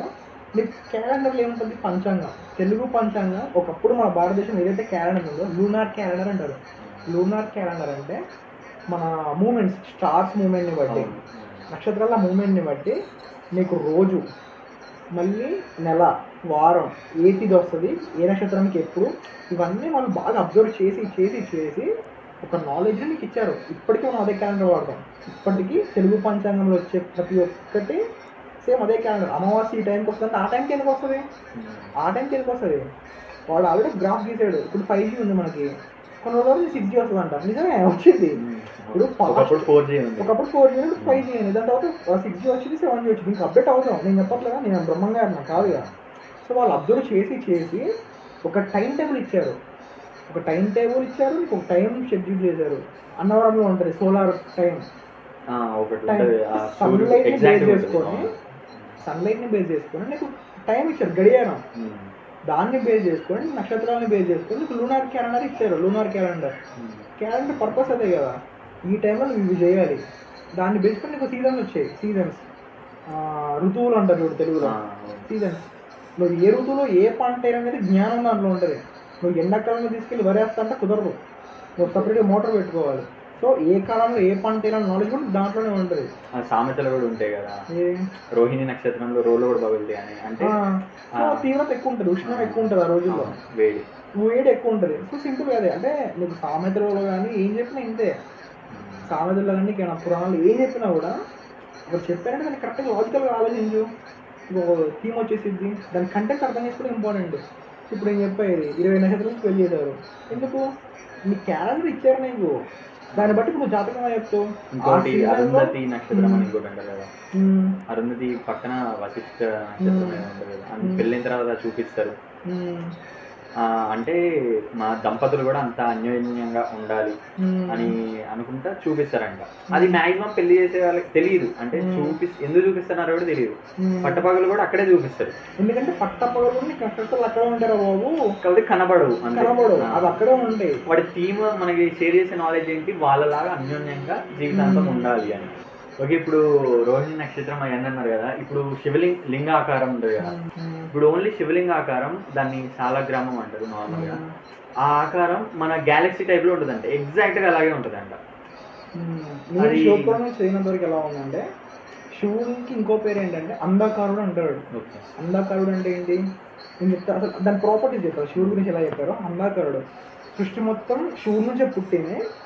ఏదో ఒక రోజు శివుల్లోకే ఈ అంధకారంలోకి మొత్తం వెళ్ళిపోతాయి. చంద్రుడు, సూర్యుడు, కాంతి, లేకపోతే ఇంకా ప్లానెట్స్, గ్రహాలు, ఇవన్నీ శివుడు తీసేసుకుంటాడు, ఈ అంధకారంలోకి వెళ్ళిపోతాయి అని ఉన్నాయి. It's concept related to the black hole. Black hole అంటే ఏంటి? ఇప్పుడు మన వాళ్ళు అంటూ ఉంటారు సైంటిస్ట్ ఐన్స్టీన్ కానీ స్టీఫెన్ హాకింగ్ కానీ ఏమంటారు, బ్లాక్ హోల్ గురించి చాలా ప్రతిపాదనలు వచ్చాయి. దాని కాన్సెప్ట్ ఏంటి? విశ్వాన్ని మొత్తాన్ని లాగేసుకుంటుంది. ఇక్కడ వరకు మామూలు చెప్పారు బ్లాక్ హోల్ అంటే ఏంటి, విశ్వాన్ని మొత్తాన్ని లాగేసుకుంటుందని చెప్పి వదిలేశారు. మన వాళ్ళు దీనికి ఏం చెప్పారు, అంధకారంలోకి వెళ్ళిపోద్ది, తర్వాత శివుడు మళ్ళీ సృష్టి చేస్తాడు. ఇది ఎవడన్నా చెప్పాడా? ఇప్పుడైనా చెప్పాడా? ఇది మన పురాణాలు ఎప్పటి నుంచి ఉన్నాయి, కొన్ని వేల సంవత్సరాల క్రితం నుంచి వచ్చి పుట్టిందో కూడా తెలియదు. ఈ భూమి ఎప్పుడు పుట్టిందో తెలియదు మనకి. మనం ఏదో అనుకుంటాం 5 బిలియన్ ఇయర్స్ 7 బిలియన్ ఇయర్స్ మనం అనుకుంటాం. 7 బిలియన్ ఇయర్స్ నుంచి ఇది వచ్చింది అనుకుంటాం. అంటే సృష్టిలో ఏదో విస్ఫోటనం జరిగింది, ఏదో పేలుడు జరిగింది, సంథింగ్ దేనికో జరిగింది. ఆ విస్ఫోటనం నుంచి ఒక ఇట్లా ఎవల్యూషన్ ప్రకారం సౌండ్ పుట్టింది. దాని తర్వాత ఇవంతా ప్లానెట్స్ ఇవన్నీ ఒక్కొక్క పార్టికల్ పేలిన పార్టికల్స్ అన్నీ దగ్గరికి అయ్యి భూమిలాగా కొన్ని గ్రహాలాగా కూల్ అయ్యి మొత్తానికి ఇలా వచ్చాయి. అప్పుడు వినిపించిన సౌండ్ ఓం. సృష్టిలో మొదటి శబ్దం ఓం అని శివపురాణంలో ఉన్నాయి. సైంటిస్ట్ మాత్రం ఏమన్నారు, ఇదే అన్నారు, ఒక సౌండ్ వచ్చింది, ఆ సౌండ్ ఓం అనే ఉంది అని. మన వాళ్ళు ఎలా రాశారు? పక్క పెట్టేసారు. వీళ్ళు ఏం చెప్పారు, బ్లాక్ హోల్తో ఆపేశారు. నాలెడ్జ్ ఇలా వెళ్ళిపోతే ఏదో ఒక రోజు మనం అందరం అవుట్, ఇదే చెప్పారు. మన వాళ్ళు ఏం చెప్పారు, కర్మ సిద్ధాంతం అని చెప్పారు. దీన్ని బేస్ చేసుకొని సృష్టి మొత్తం శివుడు తీసేసుకుంటాడు, మళ్ళీ క్రియేషన్ చేస్తాడు. శివుడిని ఏమంటాం, డిస్ట్రాయర్ అంటాం. డిస్ట్రాయర్ అంటే మొత్తం నాశనం చేసేస్తాడు, మళ్ళీ శివుడే సృష్టి చేస్తాడు. ఇది దాంట్లో శివపురాణంలో. అంటే సింపుల్ చెప్పాలంటే నాశనం అయిపోతుంది, మళ్ళీ కొత్త సృష్టి వచ్చింది అనే కాన్సెప్ట్ అన్నమాట. ఇది మనకి ఇది అంటారు కదా, పుట్టినవాడికి మరణం తప్పదు, మరణించేవాడికి పుట్టుకు తప్పదు. ఇది ఎలా చెప్పారు మరి? ఇదే కాన్సెప్ట్ కదా నీకు అక్కడ దాంట్లో ఉంది. యూనివర్స్ కూడా అదే, నీకు ఏదైతే లా అప్లై అవుతుందో అదే యూనివర్స్కి. నిజంగా చెప్పాలంటే యూనివర్స్కి అప్లై అయ్యే ప్రతిలా నీకు అప్లై అవుతూ ఉంటుంది. ఇది మన వాళ్ళు ఇచ్చింది నీకు. అందుకే మన పురాణాలలో కానీ మన గ్రంథాలలో కానీ సింపుల్గా ఉంటుందంటే, ఈ నేచర్లో దేవుని చూడంటారు, ఈ యూనివర్స్లో దేవుని చూడంటారు, ఈ విశ్వంలో ప్రతి ఒక్క జీవిలో దేవుని చూడమంటారు. ఆ లానే నీల కుక్కల ప్రతి ఒక్క చిన్న దోమల ప్రతి ఒక్కరికి అప్లై అయ్యేలానే ఇది. దాన్ని మనం ధర్మం అనే పేరుతో ఏదో మనకే చెప్పారు అనుకున్నాం. మనిషి జ్ఞానం ఉంది, మనిషికి జ్ఞానం ఉంది, ఆలోచించే శక్తి ఉంది. వీడికి ఒక్కడికి చెప్తే వీడొక్కడు కమ్యూనికేషన్ ద్వారానే ఇలాగో మొత్తం నాలెడ్జ్ ఉంది వీడికి. వీడు స్టేబుల్గా ఉంటే ప్రకృతిని చూసుకుంటాడు, ప్రతి ఒక్క జీవిని సమానంగా చూస్తాడని ఉన్నాయి. అది సనాతన ధర్మం అంటే. నువ్వు బాగున్నాను చెప్పలేదు ధర్మం, నీతో పాటు వీటన్నింటినీ చూసుకో, అవి నీకు తోడు, నువ్వు వాటికి తోడు. ఇది చెప్పింది మన వాళ్ళు. ఎక్కువ ఫ్రెండ్లీగా బతికాం, ఇది కాన్సెప్ట్. అందుకే ఈ స్టోరీస్ అన్ని ఇలా వచ్చాయి. స్టోరీస్ వాళ్ళు చూస్తే అలాగే ఉంటుంది, దాన్ని కరెక్ట్గా అర్థం చేసుకుంటే పెద్ద డిఫరెన్స్ ఏమి ఉండదు. అదే నాలెడ్జ్, రియల్ నాలెడ్జ్. ఓకే, అట్లంటే ఇప్పుడు ఉన్న ఎడ్యుకేషన్ సిస్టమ్ అంతా తప్పు, ఇది అసలు వేస్ట్ గట్టిగా మాట్లాడితే. అట్లనే ఈ పాలిటిక్స్, ఇప్పుడున్న ప్రజాపాలన ఏదో మనం అంటే మన డెమోక్రాటిక్ కంట్రీ అని అంటాం కదా, అంటే ఇదంతా కరెక్ట్ కాదు, ఇదంతా వేస్ట్ అని అంటారా? వేస్ట్ అని కాదులే, కానీ దాని మీనింగ్ ఎవరికి తెలియదు. డెమోక్రసీ అన్న దాని మీనింగ్ ఏంటి నాకే తెలియదు. డెమోక్రసీ అంటే ఏంటి? ఏది మరి ఇప్పుడు మనకు ఒకటి చెప్పారు, దాన్ని ఫాలో అయితేనే ప్రాక్టికల్గా అది అప్లై అవుతూ ఉంటుంది. ఇప్పుడు నేను దేవుని నమ్ముతా అని చెప్తా, దేవుడు నమ్మడం అంటే ఏంటి? రోజు పోయి కుబరై కొట్టడం కాదు. నేను నా స్వధర్మాన్ని పాటించుకుంటూ నా వల్ల ఇక్కడ ఏ ఇబ్బంది కలగకుండా, ఇక్కడ అంటే నీకు కానీ ఈ జీవులకు కానీ ఏ ఇబ్బంది కలగకుండా ఉంది, నేను బాగుండడం, నేను వృద్ధిలో ఉండాలి, ఇది బాగుండాలి, అది నా ధర్మం. అలాగే డెమోక్రసీ అంటే అది ఎందుకు పెట్టారు, దాని పర్పస్ ఏంటి? అది ఫుల్ఫిల్ అయినట్టు దానికి ఒక వాల్యూ, ఫ్రీడమ్ ఇచ్చారు మనకి. దాని పర్పస్ ఏంటి? మనం అందరం బాగుండడానికి. బాగున్నాం అందరూ బాగుంటే ఇంకెందుకు కొట్టుకుంటున్నాం మనం? అందరూ బాగుంటే ప్రతి 5 years ఒకసారి సీఎం ఎందుకు మారుతూ ఉంటాడు? ఎందుకు ఇది ఒకటే క్వశ్చన్. నిజంగా మనం బాగుంటే ప్రతి 5 years ఒకసారి ఎలక్షన్స్ ఎందుకు పెడుతున్నారు? పెట్టిన ప్రతిసారి ఎందుకు మారుతున్నారు? వాడు సరిగ్గా లేదనే కదా. సరిగ్గా లేదన్నా జనాలకి ఏదో చేయలేదని. పోనీ అతను మంచిగా చేశాడు, జనాలకి ఏమైపోయింది మరి? ఇలాంటి వాళ్ళకి చేయటం దేనికి? 2 క్వశ్చన్స్. ఇక్కడ జనాలది తప్పు ఉంది, వాళ్ళది తప్పు ఉంది. ఇవన్నీ మాట్లాడినా వేస్ట్, ఎందుకంటే ఎవరు మారరు. ఫైనల్ ఏమైపోద్ది అంటే ఇలా పరిపాలించాలి, ఇలా ఉండాలి అనే ఎంత నిజమో స్వధర్మం ఉంటారు, సెల్ఫ్గా బాగుండడం గొప్ప విద్య. మరి నాకు కొన్ని రూల్స్ ఉన్నాయి, అవి నేను పాటించాలి. సీఎంకి ఒక రూల్ ఉంటుంది, ఒక పరిధి, ఆ లిమిట్స్లో అతను పరిపాలిస్తామంటే జనాలు బాగుంటారు, ఆయన బాగుంటాడు. పరిపాలన బాగుంది, జనాలు మూర్ఖులు అనుకో బాగోదు, వేస్ట్ అయిపోద్ది. జనాలు చాలా బాగున్నారు, అసలు ఒక్కొక్కటి తోపు అనుకున్నాం. సీఎం క్రూరుడు అయిపోయాడు రామరాజులాగా. అతను రాజ్యాన్ని బాగాలే పనిపెట్టుకోం, అతని ఎందుకు అనుకోవటంలే కానీ. సో అతను వేస్ట్ అయిపోతాడు అప్పుడు. సో ఇద్దరు యూనిట్ అయ్యి సెల్ఫ్ రూల్స్ పాటించి మనమందరం చేసే ఒక దాన్ని రాజ్యంలో చూస్తే అది సుభిక్షమైన రాజ్యం. రాముడు చేసింది అదే రామరాజ్యం అంటారు. అసలు ఏమో నేను ఎప్పుడు చూడలేదు. అంటే దీన్ని బట్టి ఏంటంటే ఇప్పుడు మన పూర్వీకుల నుండి వచ్చిందేనా, అప్పటి నుండి సింపుల్గా చెప్పుకుంటే మీరు ఆచారాలు అన్నారు కదా, ఇప్పుడు వాటిని మాత్రం తెలుసుకుంటే సరిపోతుంది. మీరు అనే దాన్ని బట్టి ఏంటంటే తెలుసుకుంటే సరిపోతుందా? ఇప్పుడున్న ఎడ్యుకేషన్ సిస్టమ్ ఉంది కదా, ఫస్ట్ టు 10th ఇంజనీరింగ్ ఇవన్నీ ఉన్నాయి కదా, ఇవన్నీ అవసరం లేదా? జస్ట్ ఆచారాలు తెలుసుకుంటే అది ఏ క్యాస్ట్ అయినా, ఇప్పుడు మన క్రిస్టియన్ అంటారు, హిందువులు అంటారు, అది అంటారు. ఇప్పుడు మీరు అనే దాన్ని బట్టి ఏంటంటే అందరూ ఒకటే, అందరూ మనం మనుషులం, మనకంటూ కొన్ని రూల్స్ అండ్ రెగ్యులేషన్స్ ఉన్నాయి, అది కదా, ఇవన్నీ అవసరం లేదా? క్యాస్ట్ అనేది పెద్ద మ్యాటర్ కాదు. క్యాస్ట్ సిస్టమ్ మనకు లేదు. ఒకప్పుడు మన వాళ్ళు కొట్టుకున్నారు. ఎలా కొట్టుకున్నారు? శైవులు వైష్ణవులను కొట్టుకున్నారు. అది శైవం వైష్ణవం అని. శివుడు భక్తులు సపరేట్ అయిపోయారు, విష్ణు దశావతారం తెలుసుకోవచ్చు. బాగా కొట్టేసి సముద్రంలో పడేసేస్తారు విష్ణుమూర్తితో పాటు విష్ణు భక్తుల్ని. సో అలాంటి అహంకారం ఉండేది. వాళ్ళు కూడా ఎలా చేసేవాళ్ళు అంటే పండితులు పోటీ పెట్టుకునే వాళ్ళంట. ఎలా? నాలెడ్జ్ మీద. ఆ నాలెడ్జ్ వాదోపవేదాలలో కృష్ణదేవరాయల కాలంలో అదే అది వేరే ట్రెండ్ లేదు. కానీ అప్పుడు జరిగిన దాంట్లో ఏంటంటే క్రిమికీటకుడు గెలిచాడు. అదేంటి శివభక్తుడు. అప్పుడు ఏం చేశాడు? విష్ణు భక్తులందరినీ మార్చేశాడు. అందరూ శైవానికి కన్వర్ట్ అయ్యేలా. కొంతమంది మనసులో దండం పెట్టుకునే వాళ్ళు విష్ణువుకి. అది తెలిసి కూడా కొంతమంది మారలేదు. శైవంలోకి మారపోతే అప్పుడు చాలా క్రూరంగా బిహేవ్ చేశారు. అలా అని శివభక్తులు మరి అలాగే అది చాలా తప్పు మాట. దాని తర్వాత స్టేబుల్ అయ్యింది మళ్ళీ. అక్కడ ఏమైపోయిందంటే ఎవరేం చేసినా కూడా రాజ్యాన్ని పరిపాలించడంలో ఎవడు మూర్ఖుడు అవ్వలేదు. పండితులు పక్కన ఉండేవాళ్ళు, నాలెడ్జ్ పర్సన్స్, వాళ్ళందరూ పక్కన ఉండి సలహాలు ఇచ్చేవాళ్ళు. యుద్ధం చేయాలంటే రాజు పోయి చేసేవాడు. అంటే ప్రతిదీ ఒక సెటప్లో ఉంది. రాజు అంటే వాడు అందరిని చూసుకోవటం, ప్రజల్ని చూసుకోవటమే. ఇప్పుడు అలా ఉన్నా వాళ్ళ కార్లు ఉంటాయి, వెళ్తూ ఉంటారు, సేఫ్టీ. జనాల నుంచి సేఫ్టీ కావాలి ఇప్పుడు వాళ్ళకి. వేరే సీఎం కొట్టడి మన వాళ్ళే కొడతారు. అలా ఉంది. చాణక్యుడిది అయితే హైలైట్. ఇక ఒక కింగ్ తయారు చేశాడు. కింగ్ మేకర్ అంటారు. అది ఎందుకు? ఉన్న కింగ్ వేస్ట్ కాడు సరిగ్గా లేదు. చాణక్య నీతి ఏం చేశాడు? కింగ్ తయారు చేశాడు. కింగ్ అంటే ఇలానే ఉండాలి, కింగ్కి ఇలా రూల్స్ ఉండాలి. అతని సెల్ఫ్ కన్నా ప్రజల బాబు ముఖ్యం. అది ఫస్ట్ది సెల్ఫ్. కింగ్కి సెల్ఫ్ ఉండదు. నా ప్రజల తర్వాతే నేను. ఇది ప్రజా పరిపాలన అంటారు. అందుకే రావణంత గొప్పవాడు అయ్యాడు. భార్యను వదిలేసిన రాముడు అంటారు. కాకపోతే అక్కడ ఏమి ఇచ్చాడు? ప్రియారిటీ ప్రజలకు ఇచ్చాడు. కింగ్ అంటే అలాగే ఉండాలి. సో నువ్వు ఒక ధర్మానికి లేకపోతే నీకు ఒక పెద్ద బాధ్యత ఇచ్చినప్పుడు నువ్వు నీ పర్సనల్ లైఫ్ వాటి కోసం కాకుండా వీటి కోసం ఉంటే అదే సిస్టమ్ అవుతుంది. చాలా గొప్పగా బతకచ్చు. ఇప్పుడు ఇంకోటి ఏమంటే ఆచారాలు ఇవన్నీ తెలుసుకుంటే సరిపోద్ది, ఎడ్యుకేషన్ అవసరం లేదని కాదు. ఒకప్పుడు ఎడ్యుకేషన్ అది లైఫ్ సైన్స్. అది లైఫ్లో మనం అభివృద్ధి చెందలేదు. ఇప్పుడు అభివృద్ధి చెందట్లేదు. జాబ్ పర్పస్ మాత్రం ఎడ్యుకేషన్ ఉంది. ఇప్పుడు నువ్వు 10 సంవత్సరాలు 25 సంవత్సరాలు చదువుతున్నావు, నీకు చాలా లిమిటెడ్ స్టఫ్. అది ఆ లిమిటెడ్ స్టఫ్ దేనికి? నీకు ఒక కొన్ని లాక్స్ ప్యాకేజ్ కోసమే కదా.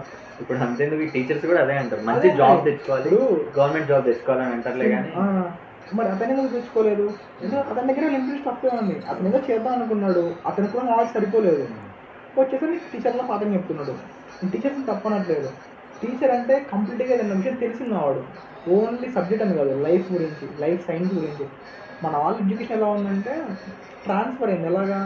మన ఇంట్లో అమ్మమ్మ వాళ్ళు కూడా తెలుసుకోండి, తలగా నొప్పి వస్తే ఏదో ఇస్తారు, కడుపులో పోస్తే వాము లేకపోతే జీలకర్ర తినమంటారు. గొంతు గరగర అంటే ఇస్తారు. అదేంటది? ఆయుర్వేదంలో ఉంటుంది. నీకు మెడిసిన్ అది నువ్వే ఏమంటే టాబ్లెట్ వేసుకోవాలి అవసరం లేదు. మీ అమ్మమ్మ అడిగినా చెప్తుంది నీకు. అది ఎలా వచ్చింది? ఇంకా టాబ్లెట్స్ వల్ల డిసడ్వాంటేజెస్, కిడ్నీ మీద ఎఫెక్ట్ పడతాయి అంటారు. వాడే టాబ్లెట్ ఇస్తాడు హై డోస్. ఎక్కువ టాబ్లెట్ వాడదని మళ్ళీ ఆడే సజెషన్ ఇస్తాడు. అది ఇదే అడ్వాన్స్మెంట్ అంటే, ఇది నాలెడ్జ్ అంటే. ఎంబీబీఎస్ డాక్టర్ కూడా క్లారిటీ లేదు వాడు ఏం చెప్తుండో. ఒకప్పుడు మనకి వైద్యం ఎలా ఉండేదంటే 2 విధాలుగా ఉండేది. ఒకటేమో డైట్ని కంట్రోల్ చేసేవాళ్ళు, నీకు ఒక ధైర్యాన్ని ఇచ్చేవాళ్ళు. మా అమ్మ ఇప్పుడు తనకి కాళ్ళ నొప్పి బాగా వచ్చేది, ఏదో టాబ్లెట్స్లో అయ్యింది. లైక్ ఎలా అంటే ఒక మంచి హాస్పిటల్గా చూపించుకుంది. మా అమ్మకి నమ్మకం రాలేదు, అసలు నచ్చలేదు. ట్యాబ్లెట్స్ వాడుకుంటే సైడ్ ఎఫెక్ట్స్ ఎక్కువే. మా ఇంటి పక్కన చిన్న క్లినిక్ అది. పెద్ద హాస్పిటల్ నచ్చలేదు మా అమ్మకి, చిన్న క్లినిక్లో నచ్చింది. నేను అబ్జర్వ్ చేసింది దాని దగ్గర క్లినిక్లో ఏమైపోయిందంటే తెలిసిన వాళ్ళు ఎప్పటి నుంచో ఉన్నారు కాబట్టి కొంచెం మంచిగా మాట్లాడారు. ఏంటి సింపుల్గా ఏమైందమ్మా ఏమైందని అడిగారు నార్మల్గా. ఇలా అని చెప్తే ఏంగా తగ్గిపోద్ది ఈ టాబ్లెట్ వాడని చెప్పేశాడు. చూసాడు, రిపోర్ట్స్ చూశాడు, దానికి తగ్గట్టు టాబ్లెట్స్ ఇచ్చాడు. నువ్వేం కాదమ్మా భయపడకు తగ్గిపోద్ది. మా అమ్మకి 2 రోజులు తగ్గిపోయింది. పెద్ద హాస్పిటల్లో తీసుకున్న మందులు వారం రోజులు వాడినా తగ్గలేదు. చిన్న క్లినిక్లో తీసుకున్న మందులు తగ్గిపోయాయి. Belief system. ఇతను ఇచ్చిన పాజిటివ్ హోప్ ఏదైతే ఉందో అక్కడ పెద్ద హాస్పిటల్ అడిగలేడు, అది ఇవ్వలేదు. ఎందుకంటే అది టైం సరిపోలేదు. వచ్చాడు, టకటక చూశాడు, టకటక మందులు రాశాడు, ఫీజు కట్టమ్మా మందులు తీసుకో. ఇక్కడ ఏమైపోయింది, ఇక్కడ నువ్వు ఫీజు ఇచ్చిన చిన్న క్లినిక్లో డాక్టర్ చేతిలో పెడుతున్నావు. నువ్వు డాక్టర్ చేతిలో పెడితే అతను నీకు మంచి మాట చెప్తాడు, తగ్గిపోద్దామా ఏం కంగారు పడవు. ఈ ఒక్క మాట చాలా ధైర్యం అవుతుంది, మనోధైర్యం. నీ హెల్త్ని ఇలా తగ్గించారు, నీకు డిసీజెస్ ఏమన్నావు నీకు ధైర్యం. ఆ ధైర్యంతో నువ్వు ఏ టాబ్లెట్ తగ్గుతుంది నిజానికి. ఒక పాజిటివ్ ఫీలింగ్ ఇచ్చి నీకు నయం చేసేవాళ్ళు.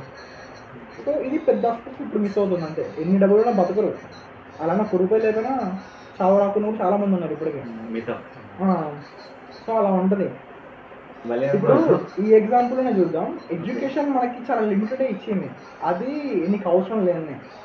ఒకప్పుడున్న విద్యకి ఇప్పుడు విద్యకి సింపుల్ ఒకటే తేడా, అది నీకు ఉపయోగపడింది, ఇప్పుడు చదివేది నీకు ఉపయోగపడట్లేదు. జీరో.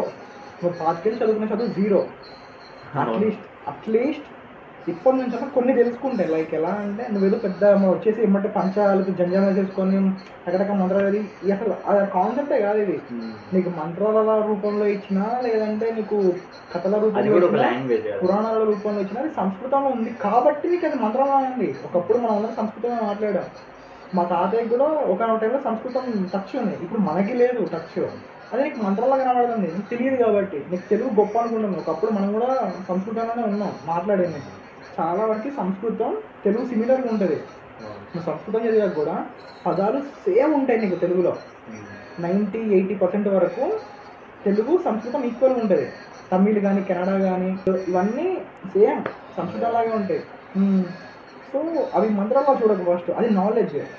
ఈ ప్రకృతిలో లాంగ్వేజ్ అది నువ్వు ఎలా బతకాలి, నువ్వేం చేయాలి, మన ఆచారాలు ఏంటి, ఎందుకు చేయాలి, ఈ సైన్స్ అండ్ టెక్నాలజీ నీకుంది. బ్రిటిష్ వాళ్ళు వచ్చారు, అన్ని చాలా నలంద యూనివర్సిటీ మొత్తం 3 నెలల పాటు కాలిందంట ఆ బుక్కులన్నీ. మన వాళ్ళు కాలడానికి 3 నెలలు పట్టింది. అసలు ఇంకెన్ని మొత్తం పోయినాయి, అక్కడే పోయినాయి. మరి శైవం వైష్ణవ గొడవల్లో అక్కడ మన గ్రంథాల దగ్గర పెట్టుకున్నారు, గుళ్ళను పూజ చేసుకున్నారు. ఆ టీచర్ పోయిందా, ఎన్ని గ్రంథాలు పోయి ఉంటాయి. అప్పుడు వాళ్ళు కొట్టుకున్నారు, అది అదో పిచ్చి, భక్తి పిచ్చి అనుకో, భక్తి మూమెంట్ అంటారు, బట్ భక్తి పిచ్చి అది. అప్పుడు వీళ్ళు రాసిన బుక్ వీళ్ళు పోగొట్టుకున్నారు, వీళ్ళు రాసిన వీళ్ళు కొట్టుకున్నారు గ్రంథాలు, మనకే బొక్కబడింది. ఇప్పుడు నెక్స్ట్ బ్రిటిష్ వాళ్ళు వచ్చాక నలంద యూనివర్సిటీ తగలడిపోయినప్పుడు అప్పుడు మళ్ళీ బొక్కబడింది.